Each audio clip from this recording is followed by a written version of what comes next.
नमस्कार दोस्तों। हमारे मित्र वैद्य एच.बी. सिंह जी, हमारे महानगर आयुर्वेद सेवा संघ के अध्यक्ष प्रदीप मिश्रा जी, कल्पना जी, हमारे वहाँ बैठे हुए नितिन जी, मेरे दोस्तों, मेरे छात्रों, आज का अपना सब्जेक्ट है नाड़ी परीक्षा। सबसे पहले क्वेश्चन ये आ जाता है, नाड़ी परीक्षा क्यों करनी चाहिए,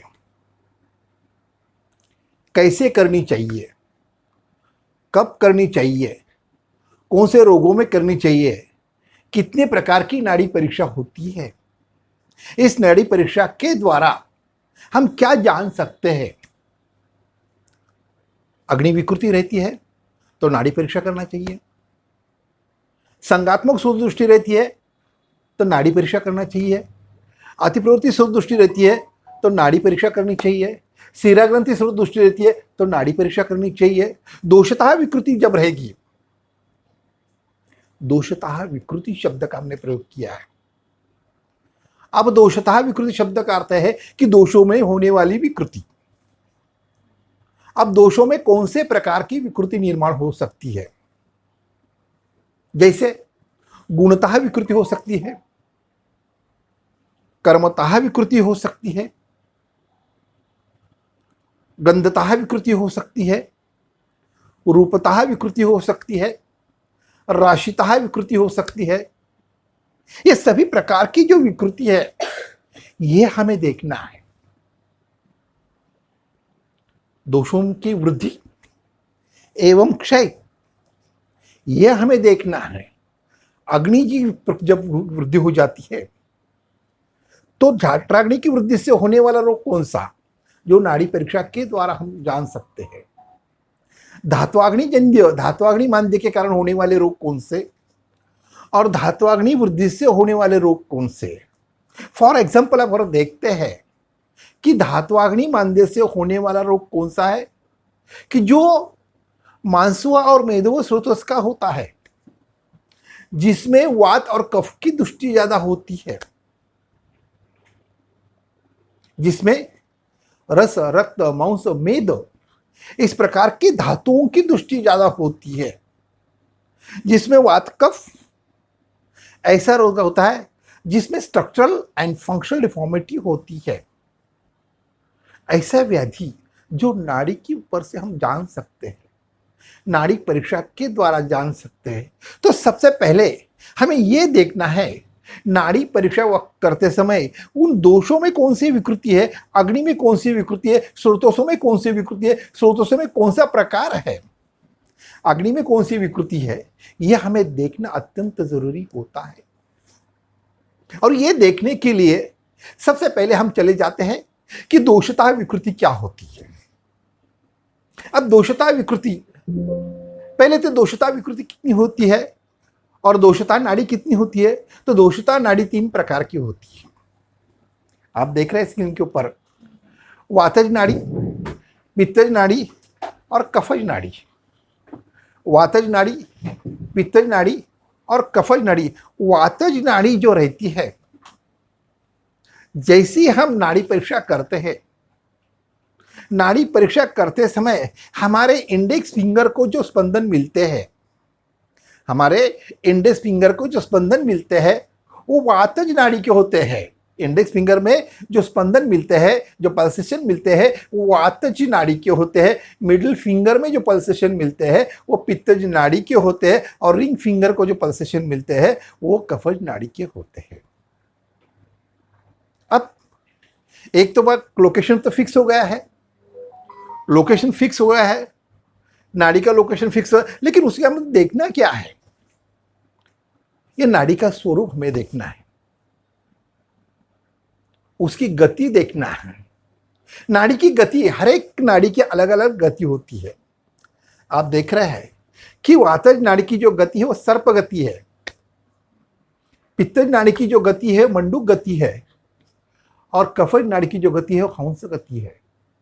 तो ये 3 प्रकार की नाड़ी हम जब देखते हैं, इंडेक्स फिंगर जो है अंगुष्ठ मूल के, ये अंगुष्ठमल है, ये अंगुष्ठ मूल है, या हम जब इंडेक्स फिंगर, मिडिल फिंगर और रिंग फिंगर लगाते हैं, सुपरफिशियली लगाते हैं, इस प्रकार से नहीं लगाते हैं। इस प्रकार से लगाने के बाद यहां फील होता है हमें सर्प गति, यहां फील होती है हमें मंडूक गति, यहां हमें फील हो जाता है हंस गति।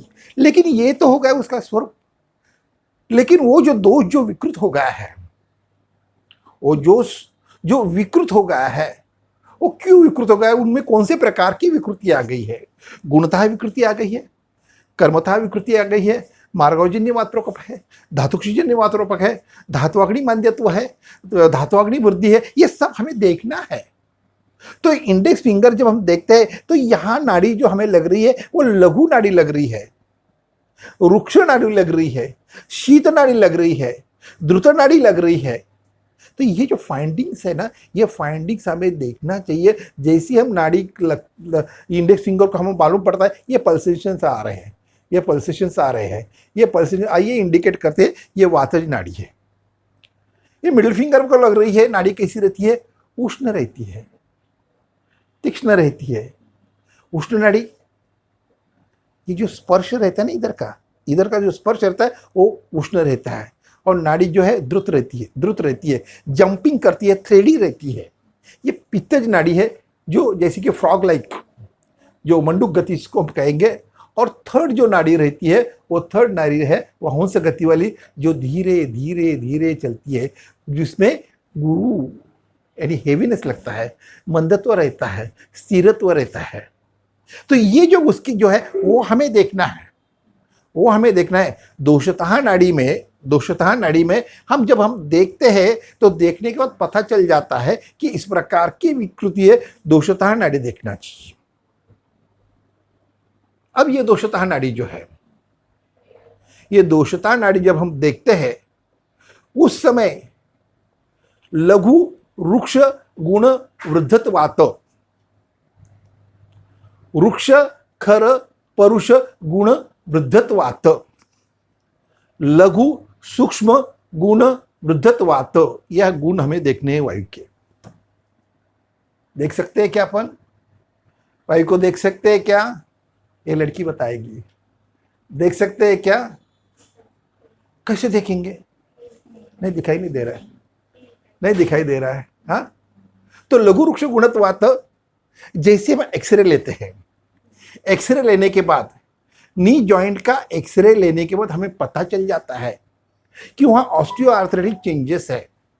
इस ऑस्टियोआर्थराइटिक लक्षणों की लक्षण संप्राप्ति क्या है? तो ऑस्टियोआर्थराइटिस की लक्षण संप्राप्ति है लघु वृक्ष गुण वृद्धत्वात्। ऑस्टियोपोरोसिस की लक्षण संप्राप्ति क्या है? लघु सूक्ष्म गुण वृद्धत्वात्। ऑस्टियोफाइटिक चेंजेस की लक्षण संप्राप्ति क्या है? खर परुष गुण वृद्धत्वात्। तो ये गुण जो हमें दिखाई दे रहे हैं, तो ये जो गुण की परीक्षा हमें देखनी चाहिए। ये गुण की वृद्धि हो गई है, ऑस्टियोफाइटिक चेंजेस निर्माण हो रहे हैं, ऑस्टियोपोरोटिक चेंजेस निर्माण हो रहे हैं, ऑस्टियोआर्थराइटिक चेंजेस निर्माण हो रहे हैं। तो ये हमें देखना चाहिए कि नाड़ी परीक्षा, अभी नाड़ी परीक्षा कब करेंगे? नाड़ी परीक्षा कब करेंगे? हम आ गए, सर आ गए और तुरंत नाड़ी देखी। गलत है। नाड़ी परीक्षा करते समय एक बात ध्यान में रखना चाहिए, वैद्य और रुग्ण दोनों ही शांत होने चाहिए, विश्रांति होनी चाहिए, रेस्ट मूड में रहने चाहिए। भागते भागते आगे और भागते भागते नाड़ी देखी तो विकृति लगेगी। यानी मन, बुद्धि और इंद्रिय ये कैसे थे? नॉर्मल होने चाहिए, प्रसन्न होने चाहिए और शांति से नाड़ी देखनी चाहिए। मुझे भूख लगी है, मेरी नाड़ी देखो, गलत आ जाएगी। जब भूख लगती है और नेचुरल अर्ज आते हैं उस वक्त नाड़ी नहीं देखना चाहिए। जब भागदौड़ कर रहे हैं और उसके बाद जब आ जाते हैं तब तक नाड़ी नहीं देखना चाहिए। बात करके आ गए, एक्सरसाइज करके आ गए, तब नाड़ी नहीं देखना चाहिए। क्योंकि नाड़ी कब देखना चाहिए उसका टाइमिंग्स रहते हैं। सुबह के वक्त नाड़ी देखते हैं, अर्ली इन द मॉर्निंग नाड़ी देखते हैं, अर्ली इन द मॉर्निंग नाड़ी देखते हैं। जब अर्ली इन द मॉर्निंग नाड़ी देखते हैं तो कितने बजे देखना चाहिए? तो 10 बजे देखना चाहिए, क्योंकि सुबह की जो नाड़ी रहती है वो कुल रहती है, दोपहर की नाड़ी कैसी रहती है? थोड़ी उष्ण रहती है, और शाम की नाड़ी जो रहती है वो फास्ट रहती है। कि दोषता विकृति है, ये दोषता विकृति कारण इस प्रकार के फाइंडिंग्स जो है वहां मिलते हैं। तो हमें देखना चाहिए कि नाड़ी है, अब बहुत बार रहता है कि मोशन आ रही है, उस वक्त नाड़ी तो नहीं देखेंगे, स्नान होने के बाद नाड़ी करने देखेंगे, सनबाथ करे तो नाड़ी नहीं देखेंगे। ये जो हमें देखना चाहिए कि नाड़ी कब देखना चाहिए? मन, बुद्धि और इंद्रिय एकदम शांत है, एकदम प्रसन्न है, उस वक्त पेशेंट आएगा, बैठेगा, गप मारेगा, थोड़ा हंसेगा, और उसके बाद नाड़ी देखना है। तो क्या है, दोष जो है नॉर्मलाइज हो जाते हैं। अब सवाल ही निर्माण होता है, अब सवाल एक निर्माण होता है कि मार्गजन्य वात की नाड़ी कैसी रहती है? मार्गावरोधजन्य वात प्रकोप जब हो जाता है, मार्गावरोधजन्य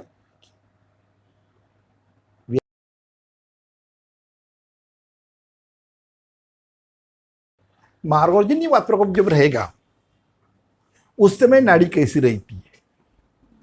आमज विकारों में नाड़ी कैसी रहती है? हमारे पास लोग आते हैं, हाथ दिखाते हैं, नाड़ी देखने को तुरंत पता चलता है कि इसको आमज विकार है। तो आमज विकार क्यों है? नाड़ी में क्या फाइंडिंग्स मिली है हमें? क्यों हम आमज विकार डायग्नोस कर रहे हैं? क्योंकि वो नाड़ी कैसी है? उष्ण रहती है। आमज विकारों की जो नाड़ी रहती है वो उष्ण रहती है, साम रहती है, गुरु रहती है, मंद रहती है। तो इस प्रकार की जो नाड़ी है, इस प्रकार के नाड़ी को हमें देखना चाहिए, आमज नाड़ी। फिर मार्गवजन्य की नाड़ी कैसी रहती है? तो मार्गवजन्य वात प्रकोप की नाड़ी में क्या गुणता विकृति क्या हो सकती है? शीत गुण वृद्धत्वात्, शीत गुण वृद्धत्वात्, शीत गुण की वृद्धि हो गई है। ये सामवात की नाड़ी है जो मार्गवजन्य वात प्रकोप निर्माण करेगी। साम कफ की नाड़ी कैसी रहेगी? गुरु मंद स्निग्ध गुण वृद्धत्वात्। और साम पित्त की नाड़ी कैसी रहेगी? गुरु स्निग्ध, गुरु स्निग्ध, मंद, द्रुत नहीं, मंद। इस प्रकार की जो नाड़ी है, ये नाड़ी बता रही है मार्गवजन्य की नाड़ी कैसे रहती है? तो शीत गुण वृद्धता, वो शीत स्तंभनी ही, शीत स्तंभनी ऑब्स्ट्रक्टिव टेंडेंसी है, वहां ऑब्स्ट्रक्टिव टेंडेंसी है, और ऑब्स्ट्रक्टिव टेंडेंसी होने के कारण नाड़ी कैसे धीरे धीरे धीरे धीरे चलती है। अपने को पता चल जाता, नाड़ी हाथ लगाने के बाद पता चल जाता है कि नाड़ी धीरे धीरे चल रही है, यानी कहीं तो भी ऑब्स्ट्रक्शन है। और उसी नाड़ी की हमने देखने के बाद पता चल जाता है उसका सीआरपी लेवल ज़्यादा बढ़ गया है।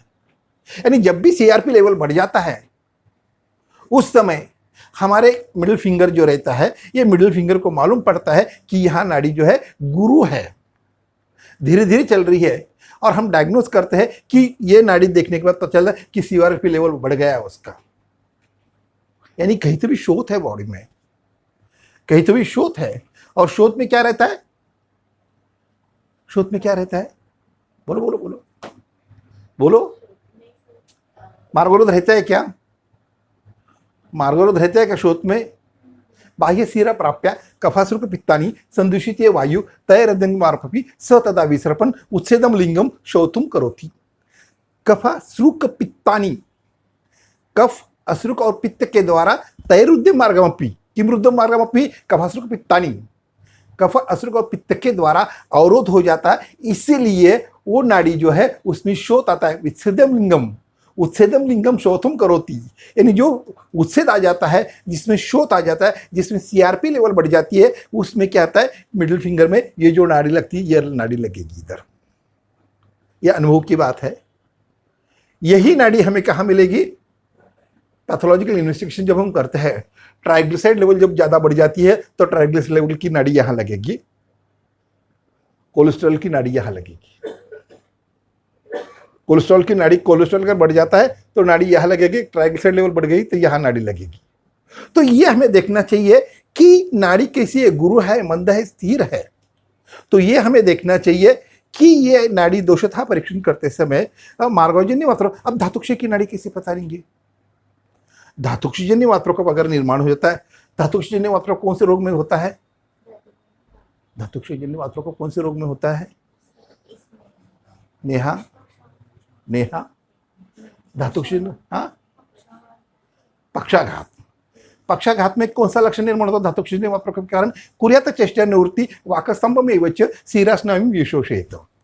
कुर्यात चेष्टा निवृत्ति cerebral infarction, कुर्यात चेष्टा निवृत्ति cerebral infarction, इट मीन्स क्या? धातुक्षजन्य वातप्रकोप। वाकस्तंभमेवच मार्गावरोधी वातप्रकोप, शिरास्नायुं विशोषयेत्, धातुक्षजन्य वातप्रकोप। तो ये जो बात है वैसे हंति संधि शूल आटोप करोति, हंति संधि शूल आटोप करोति। जब ऑस्टियोआर्थराइटिस पेशेंट रहते हैं ऑस्टियोआर्थराइटिस के, तो ऑस्टियोआर्थराइटिस के पेशेंट में हमें मालूम पड़ता है कि उनकी जो हड्डी है वो घिस गई है, धातुक्षय हो गया है, उसमें रुक्षगुण ज्यादा बढ़ गया है, खरगुण ज्यादा बढ़ गया है, लघुगुण ज्यादा बढ़ गया है। ये इंडिकेट करता है कि वहां का जो श्लेष्मक कफ है वो डिमिनिश हो गया है, कार्टिलेज डिजेनरेशन हो गया है। ये धातुक्षय की नाड़ी है। धातुक्षय वातप्रकोप की नाड़ी क्या रहेगी? एकदम धीमी रहती है, सूक्ष्म रहती है, तंतुवत रहती है, तंतुवत रहती है, सूक्ष्म रहती है।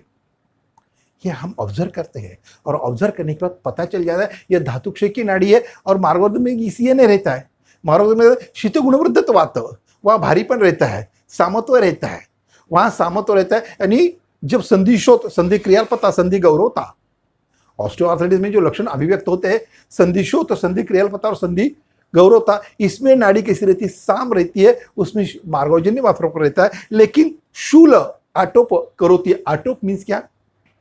आटोप मीन्स क्या?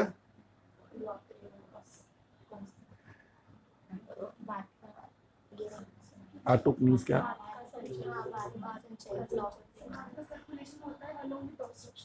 आटोप मीन्स क्या? अपना क्या मालूम है ना कि गलत उत्तर देने के बाद पैसा देना पड़ता है। हाँ हाँ हाँ, शब्दतः विकृति, व्यान से शब्दतः विकृति, जॉइंट क्रिपिटेशन, चलते समय कट आवाज आती है, कट कट आवाज आती है। और तीसरा आवाज कौन सा रहता है? करकर आवाज, ये लड़की करती है करकर आवाज।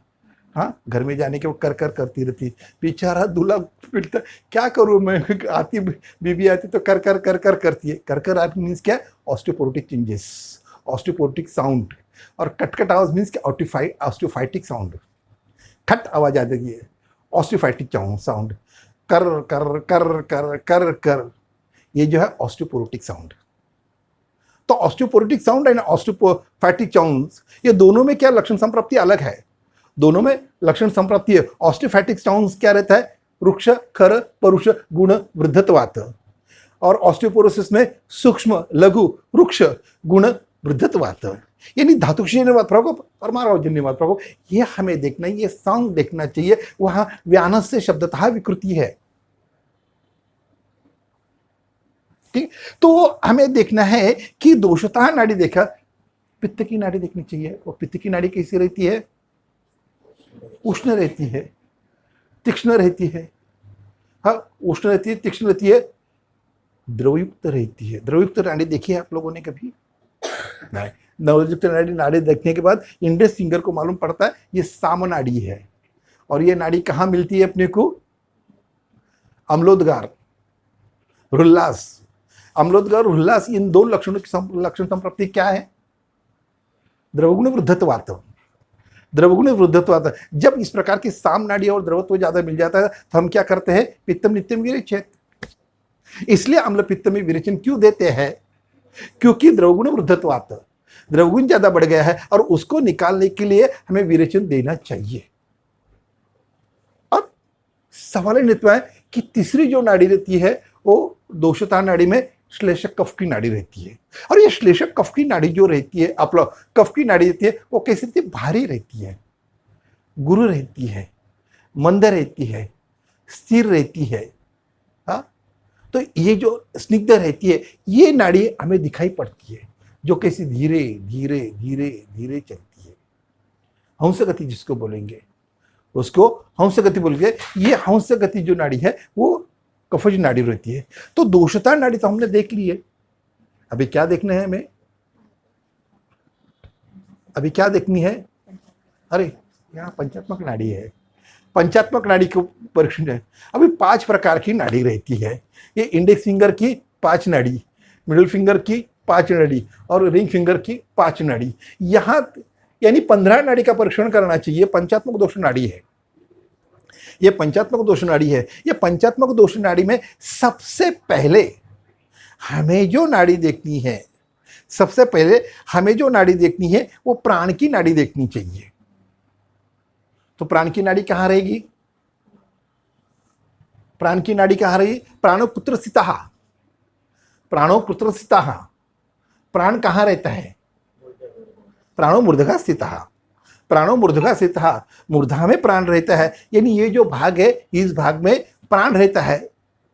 तो ये भाग में जो प्राण रहता है यानी बेसिकली ये इंडेक्स फिंगर जो है ये जो है प्राण की नाड़ी है, ये उदान की नाड़ी है, ये समान की नाड़ी है और ये अपान की नाड़ी। आप देख रहे हैं, आप देख रहे हैं इसमें, हाँ, प्राण, उदान, समान और अपान की नाड़ी।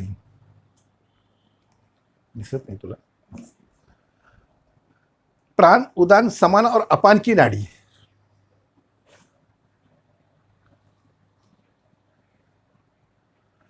प्राण, उदान, समान और अपान की नाड़ी देख लिया। अब यहां जो फीलिंग्स हो रहा है, यहां जो फीलिंग हो रहा है, यहां क्या फीलिंग हो रहा है? ये प्राण की नाड़ी है। और प्राण की नाड़ी क्या इंडिकेट करती है? प्राणवश सोतस में होने वाली विकृति। अगर संगात्मक विकृति रहती है, प्राण और उदान में विकृति रहती है, तो कौन से व्याधि का निर्माण हमारे पास आ जाता है? हमारे पास पेशेंट आ गया है और पेशेंट आने के बाद बोलता है कि मेरी नाड़ी देखो, और नाड़ी में पता चल जाता है इसको प्राणवश सोतस की विकृति है। हमारे पास पेशेंट आ गया है और आने के बाद हम देखते ही उसको बोलता है अरे इसको तो प्राण की विकृति है। कैसे पहचानेंगे? ये तो पैरालिसिस का पेशेंट है, ये पैरालिसिस का पेशेंट है, ये हेमिप्लेजिया का पेशेंट है। लेकिन दर्शन परीक्षा के द्वारा तुरंत मालूम पड़ रहा है कि ये तो प्राण की विकृति का नाड़ी का पेशेंट है, ये उदान की विकृति का पेशेंट विकृति का है, ये व्यान की विकृति का पेशेंट है, या अपान की विकृति का पेशेंट है, ये समान की विकृति का पेशेंट है। लेकिन देखने को तो तुरंत पता चल गया है कि इसकी जो प्राण की नाड़ी विकृत हो गई है, तो प्राण की कर्मतः विकृति है, प्राण की कर्मतः विकृति है, वो देखने से पता चल जाता है। कैसे पता चलेगा? चलो तुम बता दो, तुमको 5 रुपया बख्शीश। नहीं, हाँ नहीं लाया, नहीं आता है। अच्छा 10 रुपया, चलो गलत निकला तो 100 रुपया मुझे देने का। हाँ सृष्टि, आने वाले पेशेंट को कैथेटर लगाया हुआ है, हेमिप्लीजिया के पेशेंट को कैथेटर लगाया हुआ है। तो कैथेटर क्या इंडिकेट करता है? क्योंकि उसका मूत्र के ऊपर कार्य होता ही नहीं है, यानी क्या होता है?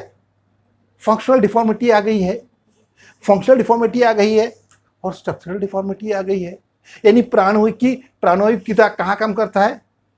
स्टीवनम चौथोदगारः निश्वास श्वासग्राह, इंद्रियों के ऊपर जो नियंत्रण होना चाहिए वो नियंत्रण नहीं रहता है। इसलिए हेमिप्लेजिया में नियंत्रण नहीं रहता है मूत्र इंद्रिय के ऊपर। इसलिए क्या करते हैं? कैथेटर डालते हैं, और जैसे हम कैथेटर देखते हैं तो हमें तुरंत पता चलता है प्राण की कर्मतः विकृति है, कर्म इंद्रिय के ऊपर का उसका नियंत्रण छूट गया है। क्लियर हो रहा है? तो प्राण की कर्मतः विकृति हमें देखना चाहिए। नेक्स्ट, प्राण की कर्मतः विकृति देखना चाहिए। बाद में कर्मेंद्रिय जो है, कर्मेंद्रिय के जो है हमें देखनी कि हिक्का श्वास, हाँ, ये जो प्लूरसी, ये जो व्याधि है, इनमें बेसिकली क्या रहती है? बेसिकली स्ट्रक्चरल डिफॉर्मिटी निर्माण हो जाती है। प्राण में रुक्षता ज्यादा बढ़ गई है, खरता ज्यादा बढ़ गई है, और हमें मालूम पड़ता है हम सांस ले रहे हैं, पेन इधर हो रहा है, हमें पेन इधर हो रहा है, यानी प्राणवश के क्षेत्र में पेन हो रहा है। यानी मे बी पॉसिबिलिटी ऑफ क्या है उसमें, वहां क्या हो रहा है? तो ड्राई प्लूरसी होने की संभावना रहती है। डीप इंस्पिरेशन जब करते हैं तो प्रिकिंग टाइप ऑफ पेन हो जाता है, और maybe possibility of pleurisy, wet pleurisy हो सकती है। तो ये बात देखना चाहिए। तो प्राणहस्व प्राण की नाड़ी देखते समय हमें लोकेशन इंपॉर्टेंट करना चाहिए कि उसमें structural deformity and functional deformity रहती है, कर्मेंद्रिय की विकृति रहती है और ज्ञानेंद्रिय की विकृति रहती है। भूल गई ना तुम? भूल गई ना? हाँ, क्योंकि ज्ञानेंद्रिय की विकृति है। अभी डिमेंशिया में जाएगी वो, अभी नहीं जाएगी, नहीं जाएगी। डिमेंशिया नहीं है, डिमेंशिया अल्जाइमर भी नहीं है, अल्जाइमर भी नहीं है, डिमेंशिया नहीं की। अल्जाइमर और डिमेंशिया क्या है? ज्ञानेंद्रिय की विकृति है, कुछ ध्यान होता ही नहीं है। हाँ, प्राण से कर्मतः विकृति, प्राण से कर्मतः विकृति, और प्राण से कर्मतः विकृति करने डिमेंशिया और अल्जाइमर के पेशेंट में इस प्रकार की विकृति नहीं होती है। दिस इज द प्राण से विकृति। मैं तुमसे बात कर रहा हूं, हाँ, मैं तुमसे बात कर रहा हूं। बोलो बोलो, नहीं बोल सकती, नहीं बोल सकती, क्योंकि उसके उदान में विकृति आ गई है, उसके उदान में विकृति है। उदान की फंक्शनल डिफॉर्मिटी जब निर्माण होती है, उदान में फंक्शनल डिफॉर्मिटी जब निर्माण होती है, उस समय वाक प्रवृत्ति प्रयत्न ऊर्जा बल वर्ण स्मृति क्रिया, वाक प्रवृत्ति प्रयत्न ऊर्जा बल वर्ण स्मृति क्रिया, चल नहीं सकता पेशेंट। क्यों नहीं चल सकता? क्योंकि ऊर्ध्व चतुर्गत व्याधि है। उदान उरस्थितः, उदान उरस्थितः, उसके ऊर्ध्व चतुर्गत वात में विकृति निर्माण हुई है। वाक प्रवृत्ति, बोल नहीं सकता, स्लर स्पीच रहती है। प्रयत्न करमाल पता, चल नहीं सकता। उसको हम धक्का मारेंगे तो चलेगा, धक्का मारेंगे तो चलता है। इसलिए हम क्या करते हैं, उस पेशेंट को ऐसे धक्का मारते और पेशेंट फास्ट चल जाता है। लेकिन टर्न नहीं हो सकता, क्योंकि टर्न नहीं होता, क्योंकि प्रयत्न करमाल पता है, प्रयत्न करमाल पता है। और प्रयत्न करमाल पता है वाक प्रवृत्ति प्रयत्न ऊर्जा बल वर्ण स्मृति की है। नाम क्या है? कहाँ रहते हो? ऐसे देखते रहते हैं, किसी भी प्रकार के चेहरे के ऊपर एक्सप्रेशन नहीं थे, मास्क लाइक फेस। और ये जो है बेसिकली पार्किंसन में मिलता है। प्राण से विकृति, उदान से विकृति, व्यान से विकृति, समान से विकृति और अपान से विकृति, यह पंचात्मक वायु की विकृति होने वाला रोग है। तो हम देखते हैं कि यहाँ ये जो उदान वायु की विकृति है, कर्मेंद्रियों की विकृति रहती है, बाद में समान वायु की विकृति। नेक्स्ट जो है समानो समानो स्थितः। समान वायु में समान का काम क्या है? अरे ये तो बता दो यार। हाँ, ये लड़की बताई थी, नहीं बताया और। हाँ, समानो, समान का क्या क्या है? समान वायु, हाँ, अग्नि, समानो अग्नि समस्तता। समान वायु की कर्मता वृद्धि हो गई तो क्या हो जाएगी? नहीं मिलेगा, या खाना नहीं मिलेगा क्योंकि इनको भूख लग गई है। समान से कर्मता विकृति है ना, समान के कर्म का वृद्धि ज्यादा हो जाती है, अग्नि की वृद्धि हो जाती है, क्षुधा वृद्धि हो जाती है, भूख ज्यादा लगती है। समान से कर्मता क्षय, क्षुधा मांद्यत्व निर्माण हो जाता है, loss of appetite, loss of appetite निर्माण हो जाता है। तो ये जो है, ये हमें देखना चाहिए कि समान की कौन से प्रकार की विकृति है। अन्नम गृणति पचति विवेचति और विमुंचति। अन्नम गृणति पचति विवेचति और विमुंचति, खाना लिया जाता है, नहीं हो रही है, पच नहीं रहा है, एनालिसिस नहीं हो रहा है। अन्नम गृणति विमुंचति, अन्नम गृणति विमुंचति कस्मिन् व्याधे संजायते? अन्नम गृणति विमुंचति, पचती और विवेचित होता नहीं है। यानी जो डाइजेशन और एनालिसिस जो होना चाहिए, ये डाइजेशन और एनालिसिस होता नहीं है। डायरेक्ट क्या हो जाता है कि खाना लिया जाता है, और इसलिए क्या करते हैं, भूर्मुद्दम मुहुर्द्रवम, मलप्रवृत्ति जो होती है, कभी मलप्रवृत्ति मुहुर द्रवयुक्त होती है तो कभी बद्ध होती है। खाना खाने के तुरंत बाद मोशन को जाते हैं, क्योंकि जैसे खाना खाते हैं 2 मिनट के अंदर वो मोशन के लिए चले जाते हैं, क्योंकि समान से कर्मतः विकृति। यह हमें देखना है। और बेसिकली यह किसमें मिलता है? गृहिणी रोग में, गृहिणी रोग में। तो गृहिणी रोग में हमें देखना चाहिए कि इस प्रकार के समान की विकृति रहती है, अपान की विकृति रहती है। अपान से कर्मता वृद्धि है, समान से कर्मता क्षय है। तो यह हमें नाड़ी की पर से देखना चाहिए कि नाड़ी में कौन सी विकृति यहां आ गई है। ये संग्रहणी शब्द उन्होंने लिखा है। संग्रहणी शब्द का अर्थ क्या है? संग्रहणी शब्द का अर्थ क्या है? ये लड़की बताएगी, उसको मालूम है, उसको मैंने पढ़ाया था ना। संग्रहणी, कल खाना खाया क्या नहीं तुमने? हाँ, आज मोशन नहीं हुई तुमको, क्यों नहीं होगी? तुमने संग्रह करके रखा है।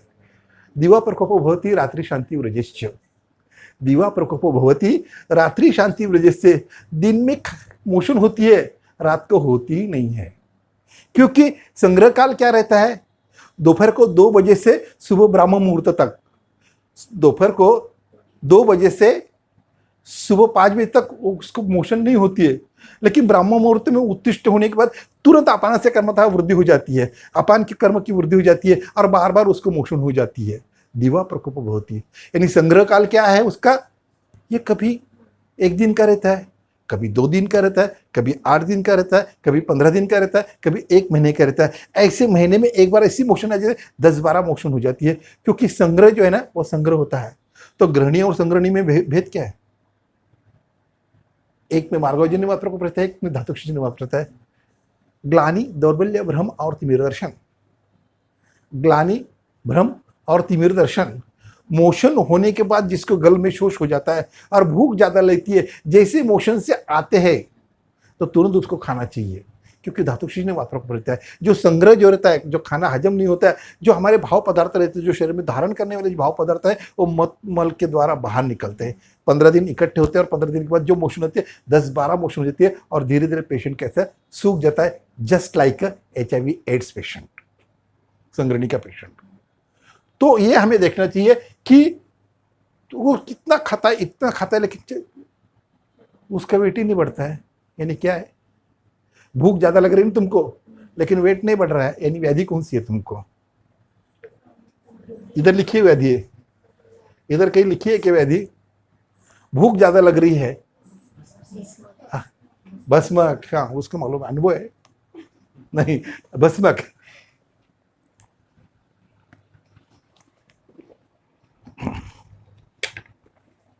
तो समान की विकृति हमें देखना चाहिए।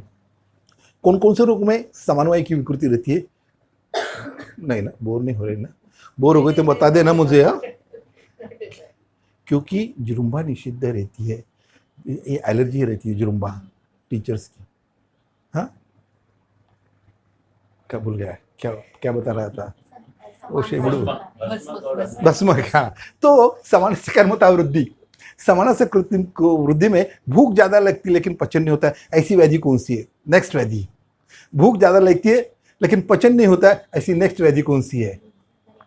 जिसमें नाड़ी बताती है कि इसको यही व्याधि है, इसको यही व्याधि, उसको भूख तो ज्यादा लग रही है लेकिन पचन नहीं हो रहा है, व्याधि कौन सी है? तुम बता दो, इसको मालूम है?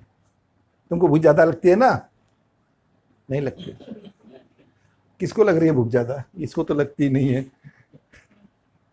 ऐसी व्याधि है क्या कौन सी जिसमें भूख ज्यादा लगती है, पचन नहीं होता है? हाँ, जिसमें धातुवाग्नि मांद्यत्व रहता है, धातुमल की निर्मित हो जाती है, मेदो धातुवाग्नि मांद्यत्व रहता है। मेदो तो धातुवाग्नि मांद्य होने से क्या हो जाता है? मेदोमल का निकृत विकृत मेद का निर्माण हो जाता है। कस्मिन व्याधि संजायते, कौन सी व्याधि है? अभी इतना क्लोट देने के बाद शिरोधारा को शिरोबस्ती करना पड़ेगा। शिरोबस्ती करेंगे तो क्या पूरा बाल निकालते हैं उसमें? हाँ,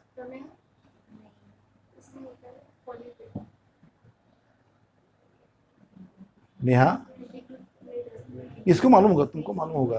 तुमको भूख लगती है ज्यादा?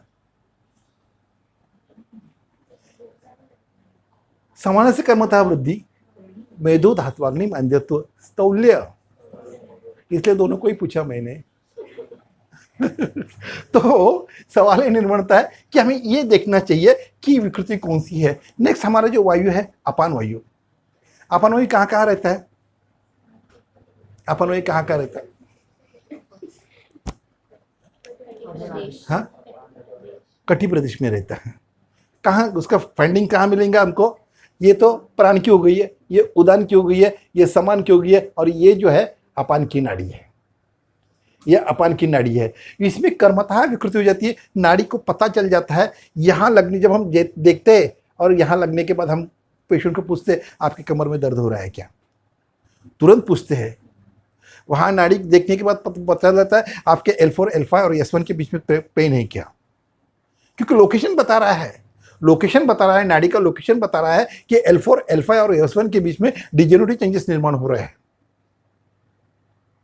डिफ्यूज बल्जिंग हो रहा है, यानी अपान की नाड़ी विकृत हो गई है।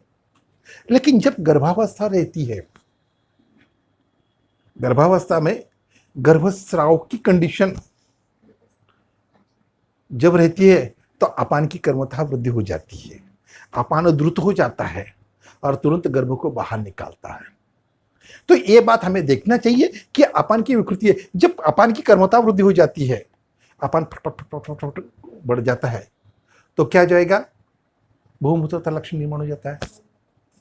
और क्या हो जाएगा, अपान से कर्मता वृद्धि जन्य, हाँ अभिनंदन, हाथ तो मिलाओ, हाथ तो मिलाओ, गलत आंसर दिया। अपान से कर्मता वृद्धि से क्या हो जाएगा, मलप्रवृत्ति ज्यादा हो जाती है, हाँ, और बेसिकली स्पर्मेटोरिया निर्माण हो जाता है। स्पर्मेटोरिया, स्पर्मेटोरिया में अपान से कर्मता वृद्धि है। क्लियर हो रहा है, हाँ? तो एक है कि अपान की जो कर्म जो रहते हैं ये हमारे नाड़ी के ऊपर से हमें मालूम पड़ता है। ये नाड़ी कैसी है, द्रुत नाड़ी है, ये नाड़ी कैसी है, द्रुत है, भाग रही है। ये नाड़ी द्रुत है, भाग रही है, उसमें लघुत्व है, उसमें सूक्ष्मत्व है, सूक्ष्मत्व है, और ये स्पर्मेटोरिया इंडिकेट करती है, ये नाड़ी इंडिकेट करती है कि उनको बहुमूत्रता, बार बार वो यूरिन जा रहे हैं। बहुमूत्रता, बहुमूत्रता होने वाली व्याधि कौन सी है, ऐसा थोड़ी है, गलत लिखा है शास्त्रकारों ने। बहुमूत्रता लक्षण प्रमेय का नहीं है, है क्या? बहुमूत्रता लक्षण की लक्षण संप्रति क्या है, अपान से कर्मता वृद्धि, खत्म। अपान से कर्मता वृद्धि, अपान की कर्मता हो गई तो यूरिन ज्यादा हो जाएगी। वो नाड़ी हमको पता चल के नाड़ी थर थर थर थर यूरिन ज्यादा हो रही है, तो बहुमूत्रता। लेकिन प्रमेय में तो अपान की विकृति रहती ही नहीं है। अपान की विकृति कहाँ रहती है, बहुद्रव श्लेष्मा दोष विशेषः, बहुद्रव श्लेष्मा दोष विशेषः, वहां जो मूत्र प्रवृत्ति होती है वो प्रभुत आविल मूत्रता रहती है। प्रभुत आविल मूत्रता, आविलत्व रहता है। आविलत्व क्या रहता है, उनसे दोषों में विकृति होने के कारण अविलत्व आता है। अविलत्व किसे कहेंगे, अविलत्व किसे कहेंगे, नो रानाड़ी परांजपे नो योगोदोषी। शास्त्रीय क्या है, शास्त्रीय क्या है, शास्त्र में क्या लिखा है कि प्रभुत्व अविल मूत्रता किसे कहना चाहिए, जो जिसको हम आप लोग शुगर कहते हैं, शुगर किसे कहना चाहिए, प्रभुता अविल मूत्रता। बहुद्रव श्लेष्मा दोष विशेषः, बहुद्रव श्लेष्मा है, वो बहुद्रव श्लेष्मा क्या करता है, बद्ध धातुओं में अबद्धत्व निर्माण करता है। उसके पहले क्या करता है, वो मेदस्य मांसम च शरीरजम क्लेदम कफोपस्थितम प्रदुष्य, मेद को दुष्ट करता है, मांस को दुष्ट करता है, शरीरस्थ क्लेद को दुष्ट करता है। दुष्ट करता है मीन्स करता क्या है, मेद को दुष्ट करता है तो क्या करेगा, डायबिटीज के पेशेंट को मेद को दुष्ट किया मीन्स क्या अर्थ है, क्या पूछेंगे, लक्षण क्या पूछेंगे, मेद को दुष्ट किया मीन्स क्या, मेदो धात्वाग्नि मांद्य हो गया है। तो मेदो धात्वाग्नि का मल क्या है, बोलो बोलो, बराबर बोल रही है, क्या है, स्वेदोत्पत्ति जाती है। इसलिए ज्यादा परसेंट पसीना किसको आता है, डायबिटीज के पेशेंट को आता है। बाद में मांस, उसका मांस में जो अबद्धत्व निर्माण होता है मीन्स क्या, शिथिलंगता, यही सब पूरा मांस हिलता है डायबिटीज के पेशेंट को। शरीरस्थम क्लेदम, शरीरस्थ क्लेदम इस शब्द का अर्थ क्या है, शरीर में जो रस है, रक्त है, मांस है, मेद है, मज्जा है, ओज है, शुक्र है, लसिका है, अंबु है, इसमें दुष्टि हो जाती है। रसाग्नि मांद्यत्व निर्माण होता है, मांसाग्नि मांद्यत्व निर्माण होता है, मेदाग्नि मांद्यत्व होता है, रोज की दुष्टि हो जाती है, लसिकांग की दुष्टि हो जाती है। और ये सभी भाव पदार्थ कहते हैं बस्ती पदग्रशम, बस्ती में चले जाते हैं, क्लेदोत्पत्ति हो जाती है। और क्लेदोत्पत्ति होने से क्या हो जाता है, क्लेद से क्या हो जाएगा, बोलो बोलो, नहीं क्लेद से क्या हो जाएगा, बस्ती में तो चला गया, तो क्लेद से क्या हो जाएगा, अवरोध निर्माण हो जाएगा। अवरोध निर्माण होगा तो किसका अवरोध करेगा, वो अपान को अवरोध करेगा, अपान का कर्म क्या हो जाएगा, बढ़ जाएगा। इसीलिए आविलता युक्त मूत्र प्रवृत्ति होती है। यानी शरीर से जो भाव पदार्थ है जिसमें रस है, रक्त है, मांस है, मेद है, मज्जा है, ओज है, शुक्र है, लसिका है, अंबु है, ये सभी भाव पदार्थ यूरिन के द्वारा बाहर निकल रहे हैं, उसी को हम क्या कहेंगे? शुगर कहते हैं। इसी को हम क्या कहेंगे? शुगर कहते हैं। जो शरीर को धारण करने वाले भाव पदार्थ है वो बाहर ही निकल रहे हैं। इसलिए मूत्र प्रवृत्ति के बाद ग्लानि, दौर्बल्य, भ्रम, तिमिर दर्शन, इस प्रकार के लक्षणों की अभिव्यक्ति होती है। राइट? तो इसमें एक बात ध्यान में रखना चाहिए कि इस प्रकार की आपान की बहुत मूत्रता में ये संप्राप्ति नहीं रहती है। अविरत्व मीन्स क्या रहता है? अविलयन जो है वो क्लेदोत्पत्ति ज्यादा हो जाती है, वो मूत्र में के द्वारा था, जिसको कहेंगे कि दूसरा मल प्रवृत्ति। बाद में क्या लिखते हैं? और कोई एक दूसरा गंधली मूत्र प्रवृत्ति, गंधली मूत्र प्रवृत्ति, ऐसे एक शब्द का प्रयोग करते हैं। लेकिन ये इसके बजाय बहुमूत्रता अलग है। बहुमूत्रता में क्या रहता है? अपान से कर्मताक्षय। आपान ये जो आम जो है वो पुरुषों स्रोतस में जाता है। आम पुरुषों स्रोतस में जाने के बाद क्या होता है? आपान वायु की कर्मता विकृति हो जाती है। आपान वायु की कर्मता विकृति, आपान क्या है? मोशन को निकालता ही नहीं है, क्योंकि वहाँ आमजन्य आना रहता है, वहाँ कॉन्स्टिपेशन ज्यादा रहता है, गैस नीचे आता ही नहीं है, तो वो कहाँ चला जाएगा काम करने के लिए? मूत्र स्रोतस के ऊपर जाएगा और वो मूत्र को बाहर निकालता है। यानी वहाँ संगात्मक सुदृष्टि है, वो नाड़ी की हिसाब से हमें देखना चाहिए। ठीक है? बाद में व्यान वायु आता है। व्यान वायु में कौन है? हाँ, व्यानो कुत्रसिता, व्यानो कुत्रसिता, कुत्रसिता कहाँ रहता है व्यान? व्यानो हृदयस्थिता, व्यान वायु हृदय में रहता है और पूरे शरीर में क्या करता है? काम करता है। व्यान में होने वाली कर्मता विकृति जब रहती है, जो व्यान की कर्मता विकृति, इधर अपन देखा होगा कि व्यान की कर्मता विकृति, कर्मता क्षय होने से क्या हो जाएगा? व्यान का सूक्ष्म गुण ज्यादा बढ़ गया है, व्यान का कर्म का क्षय ज्यादा हो रहा है, तो क्या हो जाएगा? ब्लड सर्कुलेशन होता ही नहीं है। और जब ब्लड सर्कुलेशन नहीं होता है तो लक्षण अभिव्यक्ति क्या हो जाएगी? पीपीलिका संचरणवत प्रतीति। पीपीलिका संचरणवत प्रतीति मीन्स क्या? नमनेस निर्माण हो जाता है। आया समझ में? व्यान का शीतगुण ज्यादा बढ़ गया तो क्या हो जाएगा? गति संगाहा, गति संगाहा यानी स्टिफनेस निर्माण हो जाएगा। फ्लेक्शन एक्सटेंशन करते समय दर्द ज्यादा हो जाता है। तो ये व्यान से विकृति देती है। व्यानो हृदयस्थिता, व्यानो हृदयस्थिता, व्यान हृदय में रहता है और उसका फंक्शन अगर बार बार नहीं होता है, फंक्शन ज्यादा हो जाता है, तो क्या कहेगी? हृदय की गति ज्यादा बढ़ती थी। That condition is known as the tachycardia.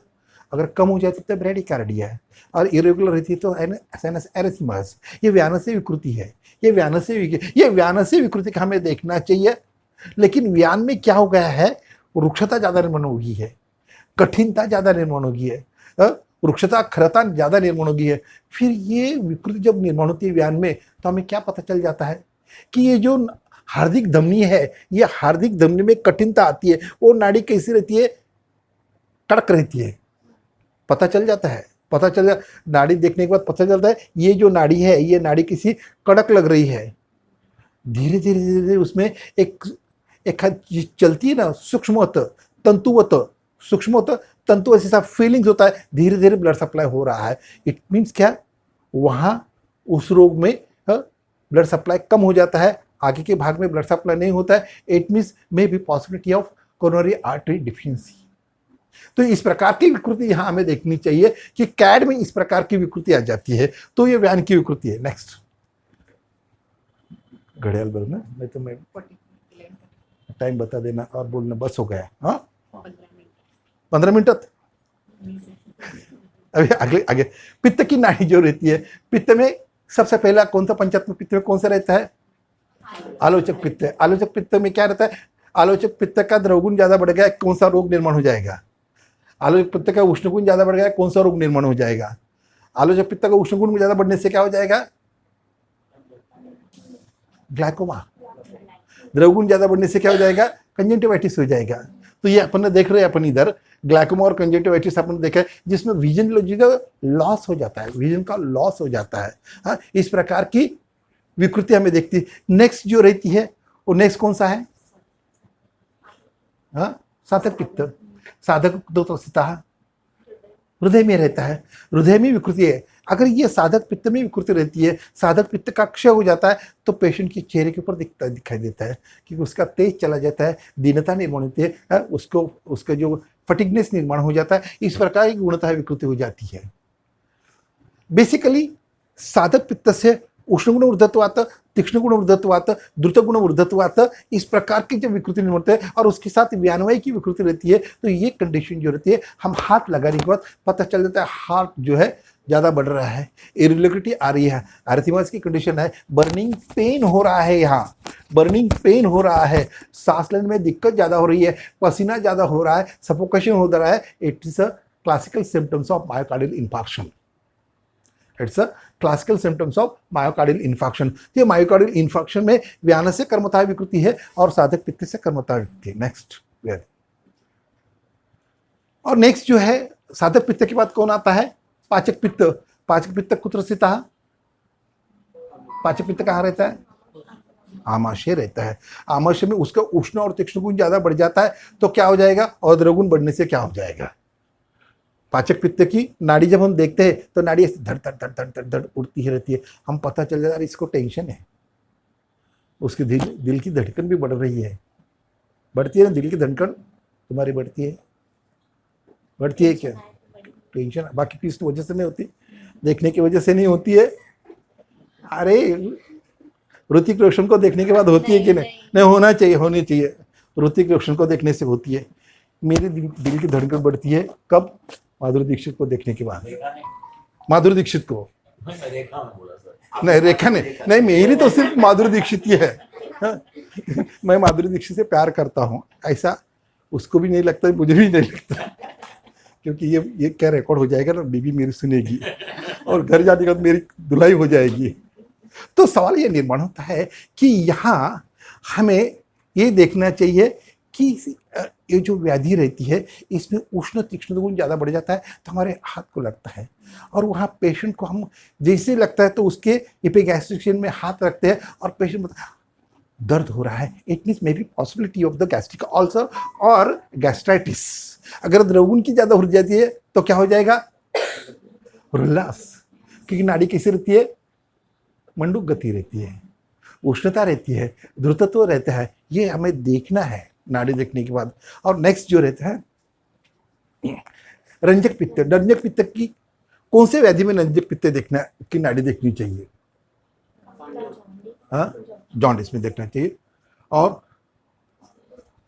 उसमें भी उष्ण तीक्ष्ण गुण ज्यादा बढ़ गया है। उष्ण तीक्ष्ण गुण ज्यादा बढ़ने से क्या हो जाएगा रंजक पित्त में? ऐसी कौन सी व्याधि है जिसमें आरबीसी डिस्ट्रक्ट हो जाते हैं, डब्ल्यूबीसी बढ़ जाते हैं, ईएसआर बढ़ जाता है, पेशेंट को डिजेनरेटिव चेंजेस निर्माण होते हैं, डिटोरिएशन ज़्यादा हो जाता है, या हीमोग्लोबिन डाउन हो जाता है? ऐसी व्याधि कौन सी है जिसमें रंजक पित्त की विकृति रहती है? हाँ, कौन सा? रक्त पित्त में द्रवगुण की वृद्धि रहती है। हमने उष्ण गुण तीक्ष्ण गुण बताया है। CML, AML, ALL, CLL, CML, ALL, AML और ALL, ये बेसिकली ब्लड कैंसर जो रहता है, ल्यूकेमिया। ल्यूकेमिया में रंजक पित्त की विकृति रहती है। ल्यूकेमिया में परप्यूरिया आईटीपी जो रहता है, परप्यूरिया आईटीपी, इसमें द्रवगुण की वृद्धि ज्यादा हो जाती है। तो ये हमें देखना चाहिए कि रंजक पित्त की जो है बेसिकली क्या होता है कि सिरोसिस लीवर का जो पेशेंट रहता है, हाँ, उसमें सिरोसिस ऑफ लीवर में क्या होता है? उष्णता गुण ज्यादा, उष्ण ज्यादा बढ़ जाता है, तीक्ष्ण गुण जाता है और लीवर जो है ना श्रिंक हो जाता है, फंक्शनल डिफॉर्मिटी होती है, बाद में असाइटिस वगैरह वगैरह जो है फॉर्म हो जाता है। नेक्स्ट ये जो है, अभी हमारे पास पेशेंट आ जाते हैं और आने के बाद बोलते हैं मेरी नाड़ी देखो। हम नाड़ी देखने के पहले उसका हाथ देखते हैं। हाँ, उसका स्पर्श मालूम पड़ रहा है। ये स्पर्श कैसे रहता है? ये रुक्ष स्पर्श रहता है। ये स्पर्श कैसे रहता है? शीत स्पर्श रहता है। ये स्पर्श कैसे रहता है? स्निग्ध स्पर्श रहता है। ये स्पर्श कैसे रहता है? खर स्पर्श तो रहता है। भ्राजक पित्त से विकृति है, कलर डिस्कलरेशन निर्माण हो जाता है, रूपता विकृति आ गई है। भ्राजक पित्त की रूपता विकृति है। तो ये हमें देखने की रूपता विकृति है या गुणता विकृति है, ये नाड़ी के हिसाब से हम देखते हैं कि नाड़ी में कौन से प्रकार के पल्सेशंस आ रहे हैं, मंडूक गति कैसी उसकी आ रही है, हाँ, वो हमें देखना, उष्णता है क्या, तीक्ष्णता है क्या, द्रवता है क्या, वो हमें देखने। द्रवता है तो बेसिकली कौन से रोग में मिलेगी? हाँ, उजिंग होता है, स्किन में उजिंग हो रहा है, उजिंग हो रहा है तो व्याधि कौन सी रहती है? उष्ण तीक्ष्ण द्रव गुणवृद्धत्व आता है। कस्मिन व्याधियां संजायते? Herpes zoster. Herpes zoster, herpes zoster में क्या होता है, कभी कभी उजिंग हो जाता है, बर्निंग हो जाता है, पेन होता है, इचिंग हो जाता है। तो इस प्रकार की विकृति जो है उसमें हर्पीज जोस्टर में हमें दिखाई पड़ती है। तो ये जो है हमें देखना चाहिए, पित्त का गंधता विकृति निर्माण होती है। पित्त की गंधता, गंध, गंध का लक्षण संप्राप्ति क्या है? गंध कैसे निर्माण होता है? गंधवती, गंधवती क्या है? गंधवती क्या है? पृथ्वी, पृथ्वी और अपो। जब क्लेदता निर्माण हो जाती है, जब क्लेदता निर्माण होती है तो क्या हो जाता है? स्मेल आना जाता है। तो मुंह से स्मेल आ रहा है, स्किन से स्मेल आ रहा है, दो जगह आ रहा है। मुंह से स्मेल आ रहा है तो क्या है, जो डकारा देती है तो उसका स्मेल अच्छा नहीं रहता है। वो व्याधि कौन सी है? स्किन से आ रहा है तो कौन सी व्याधि देती है? अगर मुंह से आ रहा है तो कौन सी दवा देना चाहिए, और स्किन से आता है तो कौन सा दवा देना चाहिए? कौन से रसात्मक देना चाहिए? तिक्त रसात्मक ही देना चाहिए। तिक्त रसात्मक क्यों देना चाहिए? क्योंकि द्रव गुण वृद्धत्वात्, द्रवगुण ज्यादा बढ़ने से क्लेदता निर्माण होती है और परिणामतः विसर्गंधत्व निर्माण हो जाता है। ये लक्षण संप्राप्ति हमें यहाँ देखनी चाहिए, यहाँ लक्षण संप्राप्ति देखनी चाहिए। और उसमें हमें क्या है, तिक्त रसात्मक औषधियों का उपयोग करना चाहिए। तिक्त रस क्या करने वाला है? द्रवांश का शोषण करने वाला है, सामता का पाचन करने वाला है। तो इस प्रकार के देना चाहिए। कहाँ हमें सूतशेखर देना चाहिए और कहाँ हमें नीम देना चाहिए। दोनों गंधता विकृति नष्ट करने वाले हैं। जब मुंह से स्मेल आ रहा है तो वहां हमें सूतशेखर देना चाहिए, क्योंकि वो सामपित्त का नाशन करने वाला है। और जब स्किन से आ जाता है तो वहां हमें नीम का प्रयोग करना चाहिए। ठीक है, नेक्स्ट। तो कफज नाड़ी में सबसे पहले हम तर्पक कफ की नाड़ी देखते हैं। तर्पक को कहा कुत्र स्थित? तर्पक कफ कहाँ रहता है? हाँ, सिर में रहता है। तर्पक कफ की गुणता वृद्धि हो जाती है तो क्या होता है? ड्राउजिनेस निर्माण हो जाता है, तंद्रा, आलस्य, गौरव, इस प्रकार के लक्षणों की निर्मित हो जाती है। तो ये जो तर्पक कफ है, आप देख रहे हैं तर्पक कफ, तर्पक कफ देख रहे हैं। या तर्पक कफ में क्या रहता है? बेसिकली क्या, हेवीनेस ज्यादा रहता है, शिरोगौरता ज्यादा रहती है, शिरोगौरता है। और उसमें कफ की गुणता विकृति रहती है, नाड़ी गुरु रहती है, मंद रहती है, स्थिर रहती है। और पेशेंट सोई नहीं ना? सोना नहीं चाहिए, क्योंकि सोती है तो समझना चाहिए कि तर्पक कफ की गुणता वृद्धि हो गई है। गुरु मंद स्थिर, यानी नींद आ जाती है, आलस्य आता है, तंद्रा आता है, गौरवता ज्यादा रहती है। ये तर्पक कफ से गुणता वृद्धि। लेकिन ये तर्पक कफ की जो है, ये तर्पक में जब विकृत हो जाती है तब बेसिकली पेशेंट जो है कोमा में चला जाता है। हमारे जो सर है ये कोमा की ज़्यादा ट्रीटमेंट करते हैं, इन्होंने काफ़ी कोमा के पेशेंट को ट्रीट किया है। हाँ, तो ये जो है तर्पक कफ में, तर्पक कफ को कम करने के लिए हमें क्या करना चाहिए? दवाई डालनी चाहिए। क्यों? कि तर्पक कफ का गुण की वृद्धि हो गई है, मंद गुण की वृद्धि हो गई है, शीत गुण की वृद्धि हो गई है, अवरोध निर्माण जो है, रस रक्त संवहन बराबर नहीं हो रहा है, ब्लड सर्कुलेशन बराबर नहीं हो रहा है। हाँ, तो इसी के लिए क्या करना चाहिए? नासा ही शिरसो द्वारम, नासा ही शिरसो द्वारम। हाँ, नासा ही शिरो द्वारा। तो कौन सा नस्य देना चाहिए? चलो तुम बताएगी, तुमको तो बताना ही चाहिए क्यों, तुम मेरी स्टूडेंट है। हाँ हाँ, कौन सा नस्य देना चाहिए? नस्य के प्रकार कितने हैं? 5 प्रकार। कौन कौन से? स्नेहन, स्वेदन, वमन, विरेचन, बस्सी। स्नेहन के प्रकार यही है ना? नस्य के प्रकार, नस्य के प्रकार कितने हैं? पहला नस्य कौन सा? शोधन नस्य, शमन नस्य, ब्रूहण नस्य, हाँ, औपीडन नस्य, नावन नस्य, हाँ, बाद में प्रतिमर्शन नस्य और मर्शन नस्य। ये कितने हो गए? 5 हो गए क्या? ज्यादा हो गए? नहीं, मात्रा के अनुसार कितने होते हैं? 2। हाँ, द्रव्य के अनुसार कितने होते हैं? 3, और कर्म के अनुसार कितने होते हैं? 3 3 3 6 और 2 8, 5 गलत है तुम्हारा। हाँ, तो यहां में कौन से प्रकार का नस्य अपेक्षित है? तर्प कफ की गुणता वृद्धि नष्ट करने के लिए कौन सा नस्य देना चाहिए? शोधन तो नस्य देना ही है, लेकिन कौन सा देना चाहिए? तुम एक बार ले लो, नहीं ले लो, ये तुम्हारे क्लास में रहती है ना, रूम में रहती है ना, उसके नाक में डाल देने का, उठ कर बैठेगी तो छिंके रहेगी, चिकती रहेगी। कटफल नस्य का प्रयोग करना चाहिए।